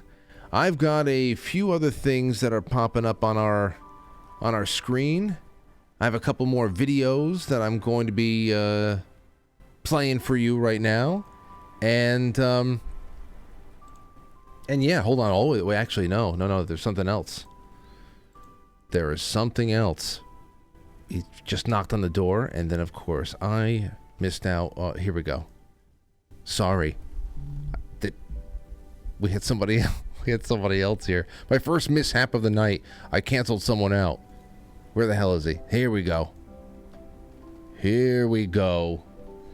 Well, it would not be Christmas if I didn't have a talk with my brother, Timothy Gordon over here. Timothy, how are you, my friend? Yo, Frank, how are you, brother? I'm doing well. I'm doing very, very well. It's good to have you on, and I had to have you in here tonight. Just yesterday, I was reading a piece that you read that you had written in, I think, 2016 or something. When was that piece? Yeah, that was from far enough back such that Catholic Answers would have me. I do think it was 2016. Yeah, things have changed since then. I know, and it was about the most important and maybe sometimes overlooked imagery of Christmas. And the one thing that I really zeroed in on as I was reading it to myself was the three kings, the Magi. And that is just something that's so magical, mystical to me that I'd love to talk about at great length on a night that we have the time. But while you're here for just a couple of short minutes, please give everybody some Christmas wishes and some thoughts for going into the new year. Well, please, everyone, just pray, whether you're praying on your rosary beads or however, just for Christians worldwide, Christians in the Middle East, particularly our faith, the Roman Catholic faith. We obviously need it. You see world events and what's going on in the Vatican. Pray for all Christians, but especially the Roman Catholic Church, and as I pray for Eastern Orthodox and Protestant Christians. And just remember, as I point out in that article, that our Lord Christ being born in a manger, remember what that is. That's an animal food trough, prefigurement of John chapter 6, where the bread of life discourse. It's the actual verb for animal gnawing. I want you to consume me in the Eucharist. That's what we are thinking about when we think of the Christ child, newborn king, King of Kings, born in an animal food trough. It's actually a beautiful image, and it's very stark. And the world, as you know, Franklin, the world needs it now more than perhaps ever before. Yes. Yeah, and I knew that it was going to be somewhere along those lines because it's just the only thing I can come up with too, is pray often and really meditate on goodness and be of service wherever you can, and that's just really it. That's really it. So before we go, give me one of the more cherished Christmas traditions that you do with your very, very large, healthy, wonderful family.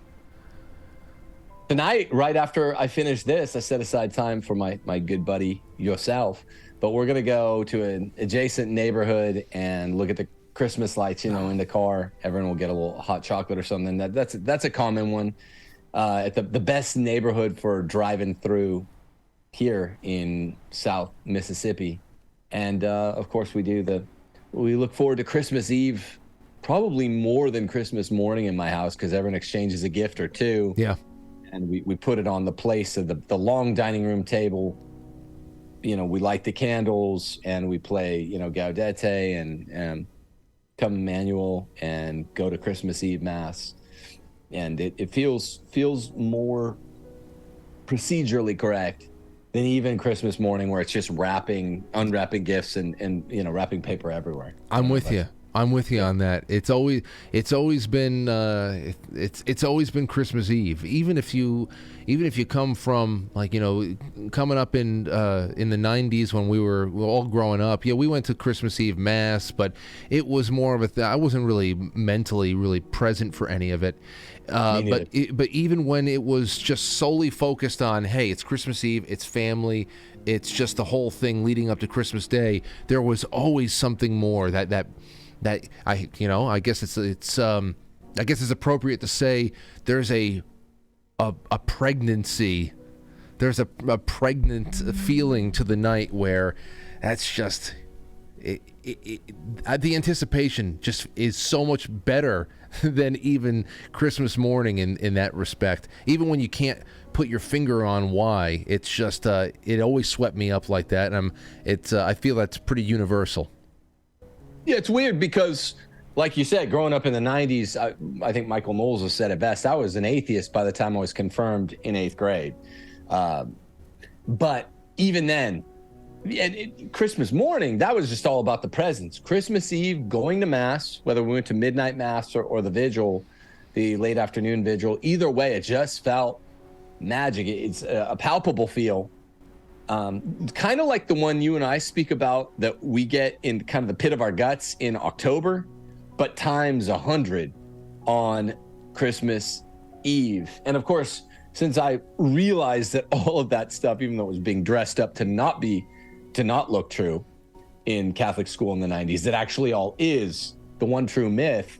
Holy cow. Now it's like I get it times 100. And it's not about the presents at all, even though that adds is the cherry on top. But we go to Mass on Christmas Eve. We don't, with 7 kids, we don't tend to do the midnight Mass anymore. Go to Mass, we get back, Steph makes a big dinner, and everyone's gift is at their special place at the table. And after Mass, of course, it's Christmas liturgically for us, anyone that's gone to the vigil. So I go out to our big nativity scene outside, and a lot of the Baptists I live amongst here in Mississippi don't know. At the nativity scene, we just have the little lamb kind of centered beneath Mary's gaze and Joseph's gaze and the angel's gaze, and actually go get the Christ child and place him in the center the way the Pope does after the midnight Mass, and push the lamb off to the side. He's no longer the Agnus Dei, the placeholder. Now he's just the lamb on the side. I love hearing about stuff like that. Obviously, we don't do anything too elaborate, but there's so much more behind it, and I love hearing about it. Tim, we'll be in touch over the next couple of days as we usually are. But thanks for coming on tonight, and it's always a pleasure. Send my best to the family. I love you, man. I tell everybody you're one of my favorite people on the internet, but I think you're one of my favorite people on planet Earth. So I love you. Merry, happy Gaudete week and going into the 4th Advent Sunday. And Merry Christmas. I'll text you on Christmas Eve or something, brother. Love you and everybody over there. That's it. Thank you and Merry Christmas. Talk to you soon. Peace, man. Take care. God bless. All right. Now we've got another knock at the door. Another knock at the door. It's almost 2 hours has gone by, and it feels like it's been 15 minutes. Who is this over here right now? Is it our wonderful friend KrisAnne Hall. Cheese. How are you? I'm great. How are you? I'm doing fantastic. It's been a night of friends stopping by and telling me, what they're thinking for the new year and how they're going to spend Christmas and leaving some nice words of encouragement for everybody. And that just happens to be your forte, to find the light and to find the silver and golden linings in all the day-to-day, food fighting that is always going on. So just, I don't know, riff a little bit. Give us some things to think about and contemplate this time of year and all the, I don't know. Just be KrisAnne Hall for a couple minutes. Okay. I can tell you that this time of the year, I feel re-energized, right? Because I spend the entire year, much like you do, engaging in the daunting and seemingly unrewarding activity of trying to educate and guide people and motivate them to stand in the defense of something that's intangible, right? Something that feels like maybe it ought to be, but the media and the politicians and the politics and government, they're so against us, Frank, that it's just amazing how overwhelming and how big that can feel. Am I on track here? You're 100%. I'm with you 100% of the way. So I like to, at this time of the year, kind of reflect on what it is that keeps me going, right? What it is that goes into the victory. And I think a lot of times it really does mean that you have to redefine victory.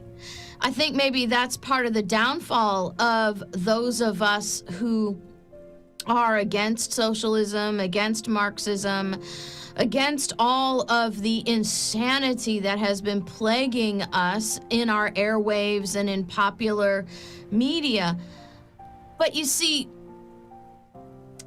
we have to realize that in reality, they're a minority and we're not. Just because you see it a lot on TV, just because you see it a lot on social media, doesn't mean it's actually true. And it's actually the majority. As a matter of fact, they work so hard at convincing you it is a majority of opinion because they know it's not.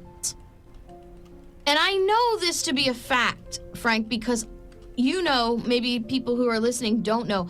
I travel the country. I talk to people all over the country. I probably talk to more people in America on a monthly, yearly basis than any other person in America does. I mean, there are people who have radio shows that reach a broader audience, but they don't actually converse and face-to-face with people. Yeah. And that's where we get our inspiration, right? That's where we get our true barometer of where America is at.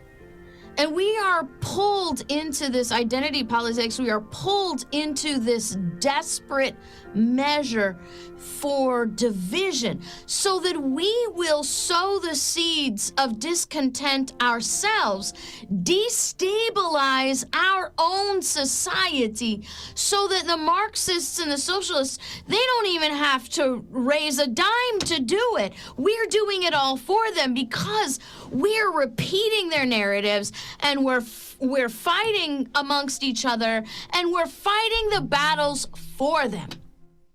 And so when you travel around America, you can go to New York, you can go to California, you can go to, the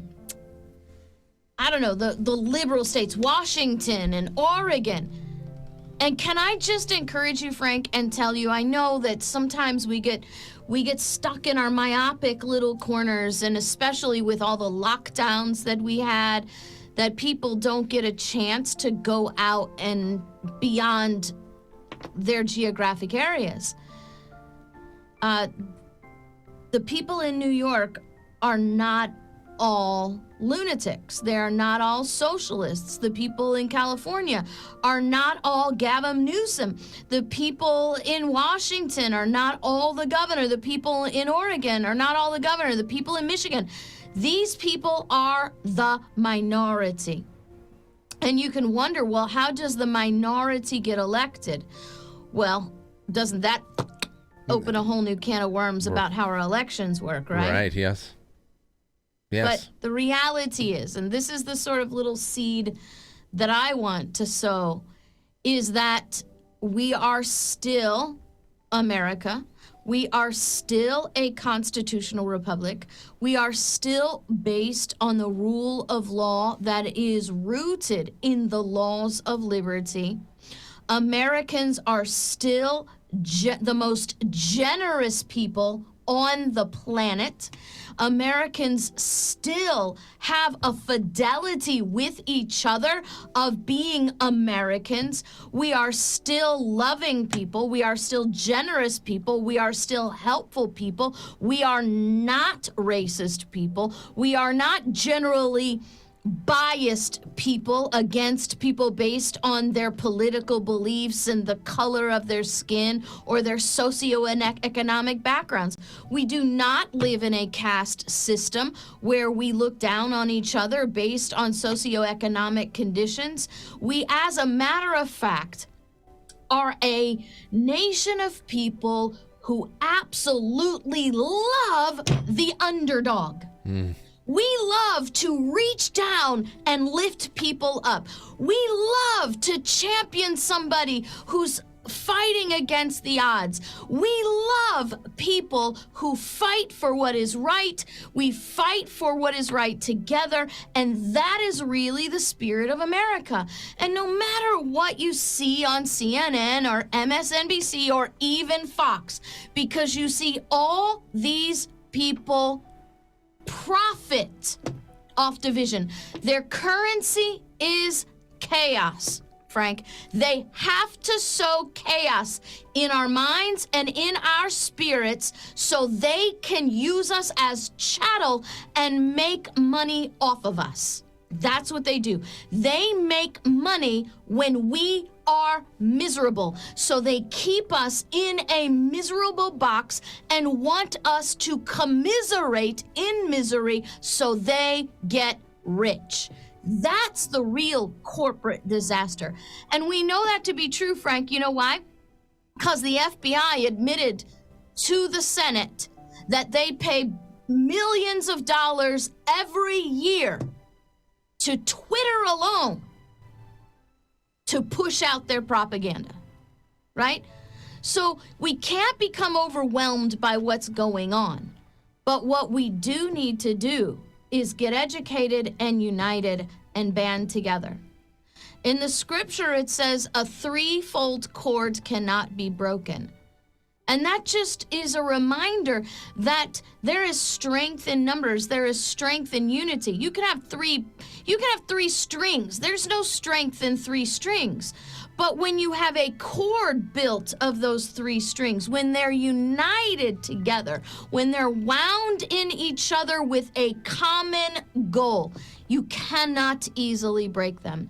And that's the strength of America. You know, Thomas Paine actually wrote that in I think it was The Rights of Men or Common Sense. I can't remember which one. He said that it is unity, not numbers, that give us our strength. And we are unified by a spirit of liberty in America, the spirit of liberty that founded America, the spirit of liberty that fought for America, the spirit of liberty that created our constitutional republic, and the spirit of liberty that is within each and every one of us that has not been turned. And I will say that, let me correct myself. There is a spirit of liberty in everyone. Our challenge is to overcome the bondage that some have been thrown into by decades of propaganda education. And in your final thoughts now, give us a little bit more on that, facing that chaos and that spirit that's inside of us, and how you really reflect on that at Christmas time. Not only at the end of the year as we're about to jump into another fresh set of 12 months, but also this is a time of reflection on the spirit of humanity right now, and rebirth and salvation. So please leave us with a little bit of thoughts on Christmas and some Christmas wishes for people. And once again, thank you so much for just your friendship, KrisAnne. Oh, well, we love you, Frank, and I do want to, maybe I should, so most of your people know that I am a Christian, and I make no apology for that. So Christmas for me is about my relationship with Christ. It's about knowing that through Christ all things become possible for me, and that the promises that I have received through my rebirth in Christ from God are infallible. That God cannot lie, he cannot break his promise, and he's made promises to me. And what I do in that time is I really reflect on how those very same words and those very same promises brought strength to the people who founded America. I am a lover of the founding of America. I know so many things about that. I am versed in it, I speak in it, I sleep it, I dream it. And so I remember Benjamin Franklin said this. He said, in the beginning of the contest with Great Britain, when we were sensible of danger, we had daily prayer in this room for divine protection. Our prayers, sirs, were heard, and they were graciously answered. All of us who were engaged in the struggle must have observed frequent instances of superintending providence in our favor. And I'll tell you, Frank, there is written, documented instances of things like weather patterns that were miraculously in places. The life of George Washington is one miracle after another. And these are the things that he's referring to. And Benjamin Franklin now rebukes Congress. He says, and have we now forgotten that powerful friend? Or do we imagine that we no longer need his assistance? I have lived, sir, a long time, and the longer I live, the more convincing proofs I see of this truth, that God governs in the affairs of men. And if a sparrow cannot fall to the ground without his notice, is it probable that an empire can rise without his aid? Jefferson said, can the liberties of a nation be thought secure when we remove their only firm basis, a conviction in the minds of the people that these liberties are a gift from God? I have an eternal passion, and I have an eternal motivation because I have an eternal victory. I fight for what's happening here on this earth, what's happening because I love my neighbor as myself, and I want to preserve and prosper the gifts of liberty that God has given to me for future generations. I know because they are a gift from God to me that I can secure them for future generations in that promise. I also understand that no matter what happens here, as Thomas Paine wrote in The Crisis, that we have to work. We can't just sit around and be on our computers and complain. We can't point fingers at politicians. We can't just wait for Jesus to come and rapture us out.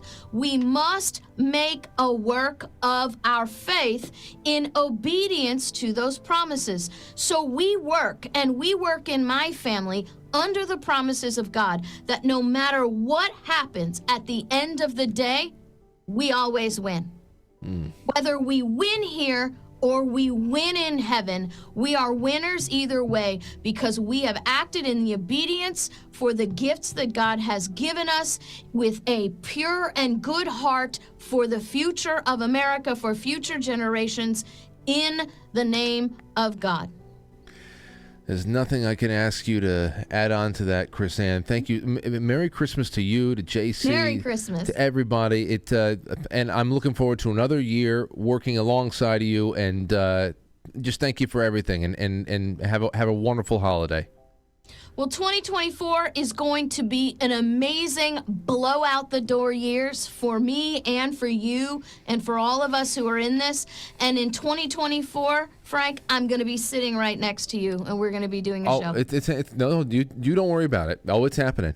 Oh, it's happening. There's nothing. That's not even. It's already happened. We're talking to each other from 2026 right now, and we're thinking about all the times it already happened. So that's all. Right. Well, send my best along, and thank you for everything. We all love you over here. God bless you guys. Have a great Christmas and a Happy New Year. Okay, take care. There you go. There's KrisAnne Hall. Now, listen, we have a few things here we're going on. KrisAnneHall.com. That's all I have for our calls. You got to end with KrisAnne Hall, right? But we have a couple more videos here, and we're going to go through them all right now, and then we're going to end in a way that, in the way that we like to end. So here's the first one up, shall we? Oh, gosh, I keep forgetting who we have coming up, and they keep getting better and better, I'll tell you. Matt Christensen left us a little message for everybody at home. Take a listen. Hey, Frank, and quite frankly, community, Matt Christensen saying Merry Christmas and Happy New Year. Frank, it has been my pleasure and honor to work with you and to call you my friend over the last few years. If you or the audience don't remember, I first went on your show back in March of 2020 when all the corona nonsense was just breaking out. And it was the perfect time to find a sane friend and a sane community as the rest of the world went crazy. So I am very grateful for good friends in ridiculous times, and I look forward to working with you for many years to come. So again, Merry Christmas and Happy New Year to Frank and all the many wonderful Franklies all over the world. That's very nice. Merry Christmas. And he's a new father again. He has just welcomed, he and his lovely wife Lily have just welcomed a second son. So that's just very wonderful. Here is remember, I haven't heard any of these yet. I just made sure that the audio signal was strong and that they were all MP4. Jason Burmis, ladies and gentlemen. Hey everybody, Jason Burmis here, and I just want to wish Frank and the Quite Frankly crew a Merry Christmas and a happy holiday season.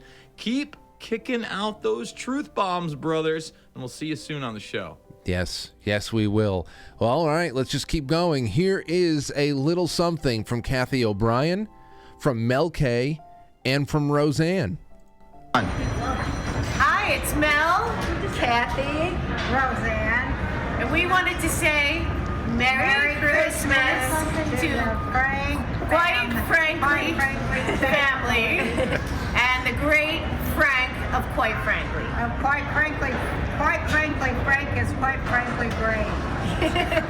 Merry Christmas, and we look forward to next year. And hopefully we'll live that long with Joe Biden in the mask pretending to lead our country into World War III. But if not, we'll be in the gulag with you, Frank. We love you, Frank. Love you, Frank. There's Mel bringing it back from World War III and destruction. Now Roseanne goes to World War III. Mel bringing it back, and then of course the beaming smile of Kathy O'Brien. All three of them, love them all. Oh, here's one from. This is fantastic. Here is Sal Greco. Season's greetings from South Florida, a sunny place for shady people. Buon Natale and Buon Capodanno to the Quite Frankly audience, and to my paisan, Frank, who has become a very good friend of mine. And for all those who don't understand Italian, I just said Merry Christmas and a Happy New Year. And I do wish that from the bottom of my heart to everybody out there. And listen, I know the holidays, sometimes people could get down, people could start dwelling on things. Stay positive and stay focused. Next year, we're going to have a new president. There's no way this guy in office could actually win a real election, let's be honest. If you watch hockey, I believe the New York Rangers are going to be your next Stanley Cup champions. that'll be 2 cups in 80 years. If you watch wrestling, I believe Roman Reigns will unfortunately lose the Universal Championship. I don't know what's going to happen with the whole tribal chief gimmick, but that'll be a sad day.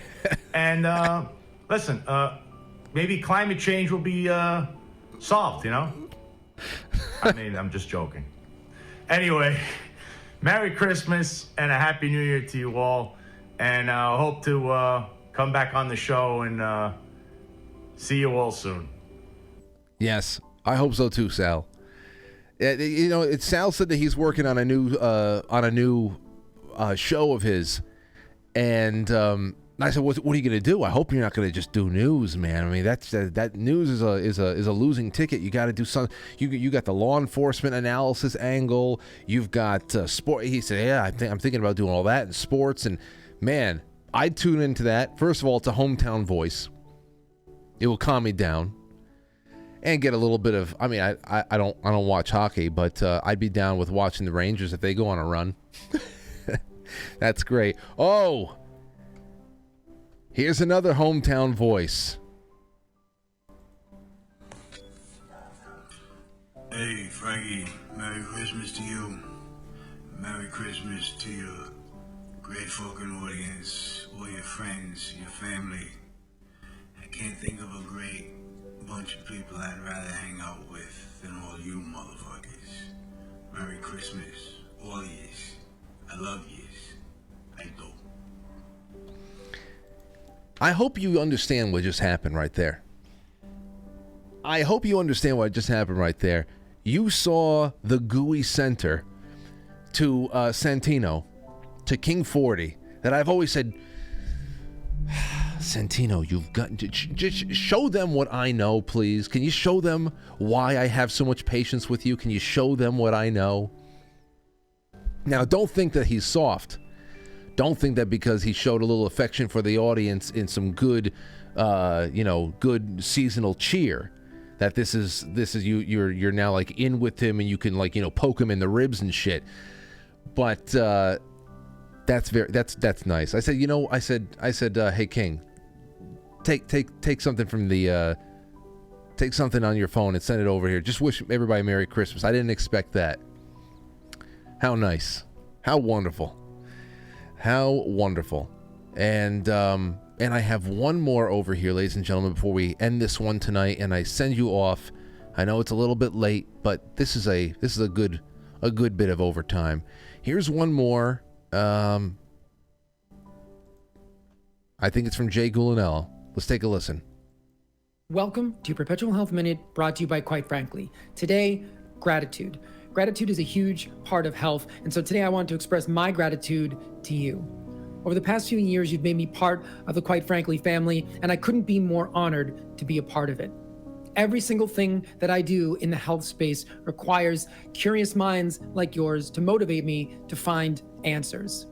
And so for as much as you think I've taught you, you have taught me that much more. And so as we head into the new year, I just want to wish every single one of you a Merry Christmas and a Happy New Year. And I truly cannot wait to see what we can accomplish together in the coming year, 2024. It's true. Wow. Oh, yeah. Boy, it's really hard not to let it all just, it all melts you. It melts me to see all this. And Merry Christmas to Jay Gulanello. What a treasured piece of the show he has become, the show culture, and all these great people. And there is probably many, many more that we can bring in, but I was only one person coordinating it all, and it was a lot to coordinate. I spent a lot of time today. I had to marshal every moment of the day to get things in order and to make sure that everybody had their links. And wow, how smooth was that? You'd think that I had, 5 or 6 people, a 5 or 6 person crew over here at the studio helping turn knobs and coordinate. That was sensational. Sensational. And now I want to leave you with a little something. Every year I like bringing up the song "Have Yourself a Merry Little Christmas." From Meet Me in St. Louis, Judy Garland, and this came out in 1944, and you're talking about a time when A lot of our boys were off in war. We're in the thick of it over there in 1944. People are thinking about those who are gone for a while, those who are lost forever. And aside from the hang a shining star upon a bright, the highest bough kind of, fun and a little bit more upbeat thing, this was written to be very melancholy, a little bit more sad, thinking about transitions in life and saying goodbye to the life that you once knew, and especially people in your life. In this particular movie, of course, you know it, that they're preparing to. The father has gotten a business opportunity in New York, so they're moving from St. Louis to New York, and they believe that this is going to be their last Christmas there.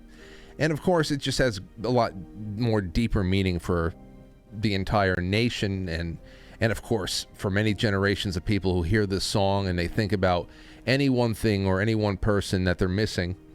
And, this time of the year, it really forces you to take account of who you have and who we are without.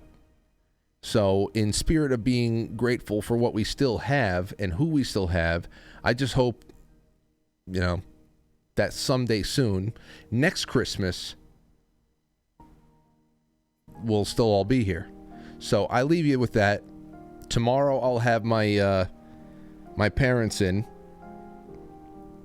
and that'll be good. So I don't know what the picks are for after the show on QuiteFrankly.tv, powered by Pilled and Foxhole. I don't know what those movie picks are going to be, but we have a whole lot for you still tonight. Sit back, relax, and enjoy. Yeah, that's all I got for you. So don't go anywhere.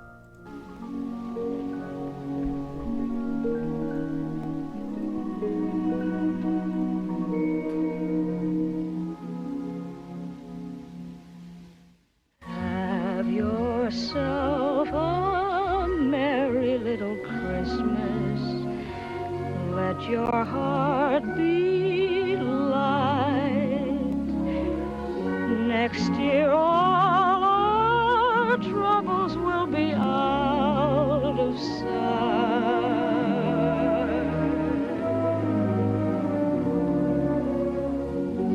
Have yourself a merry little Christmas. Make the Yuletide gay. Next year all our troubles will be miles away.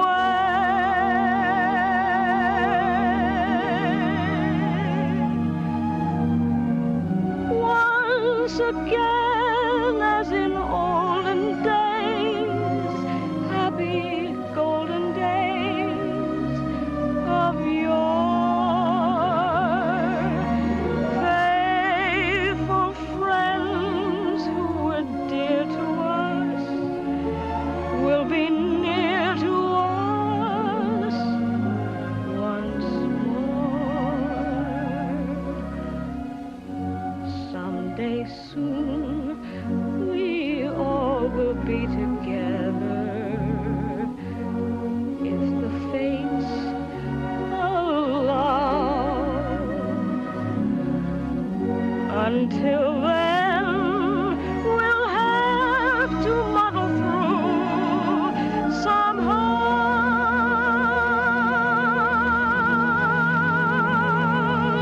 So have yourself a merry little Christmas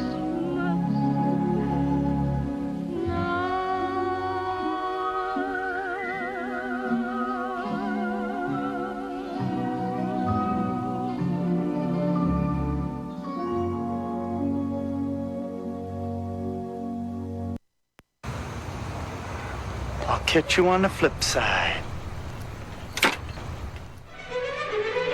All right, ladies and gentlemen, I just want to let you know that everybody I have not been able to read tonight on the Super Chats, I will be able to read you tomorrow. But let's read some names. Thank you to all of our Super Chatters: Rob, AK, Ken McNeil, Car Guys New England, Stove, Shotzi, Katie Sky, Jay Brits, Revolution, Gino, Erica Berica. Like I said, if I did not read you tonight, I will read you tomorrow. Thank you to all of our gold pillars. Thank you to everybody out there, to all of our friends. Couldn't have done it without you. Every year, couldn't have done it without you. See you tomorrow, 7 o'clock, for the week's finale.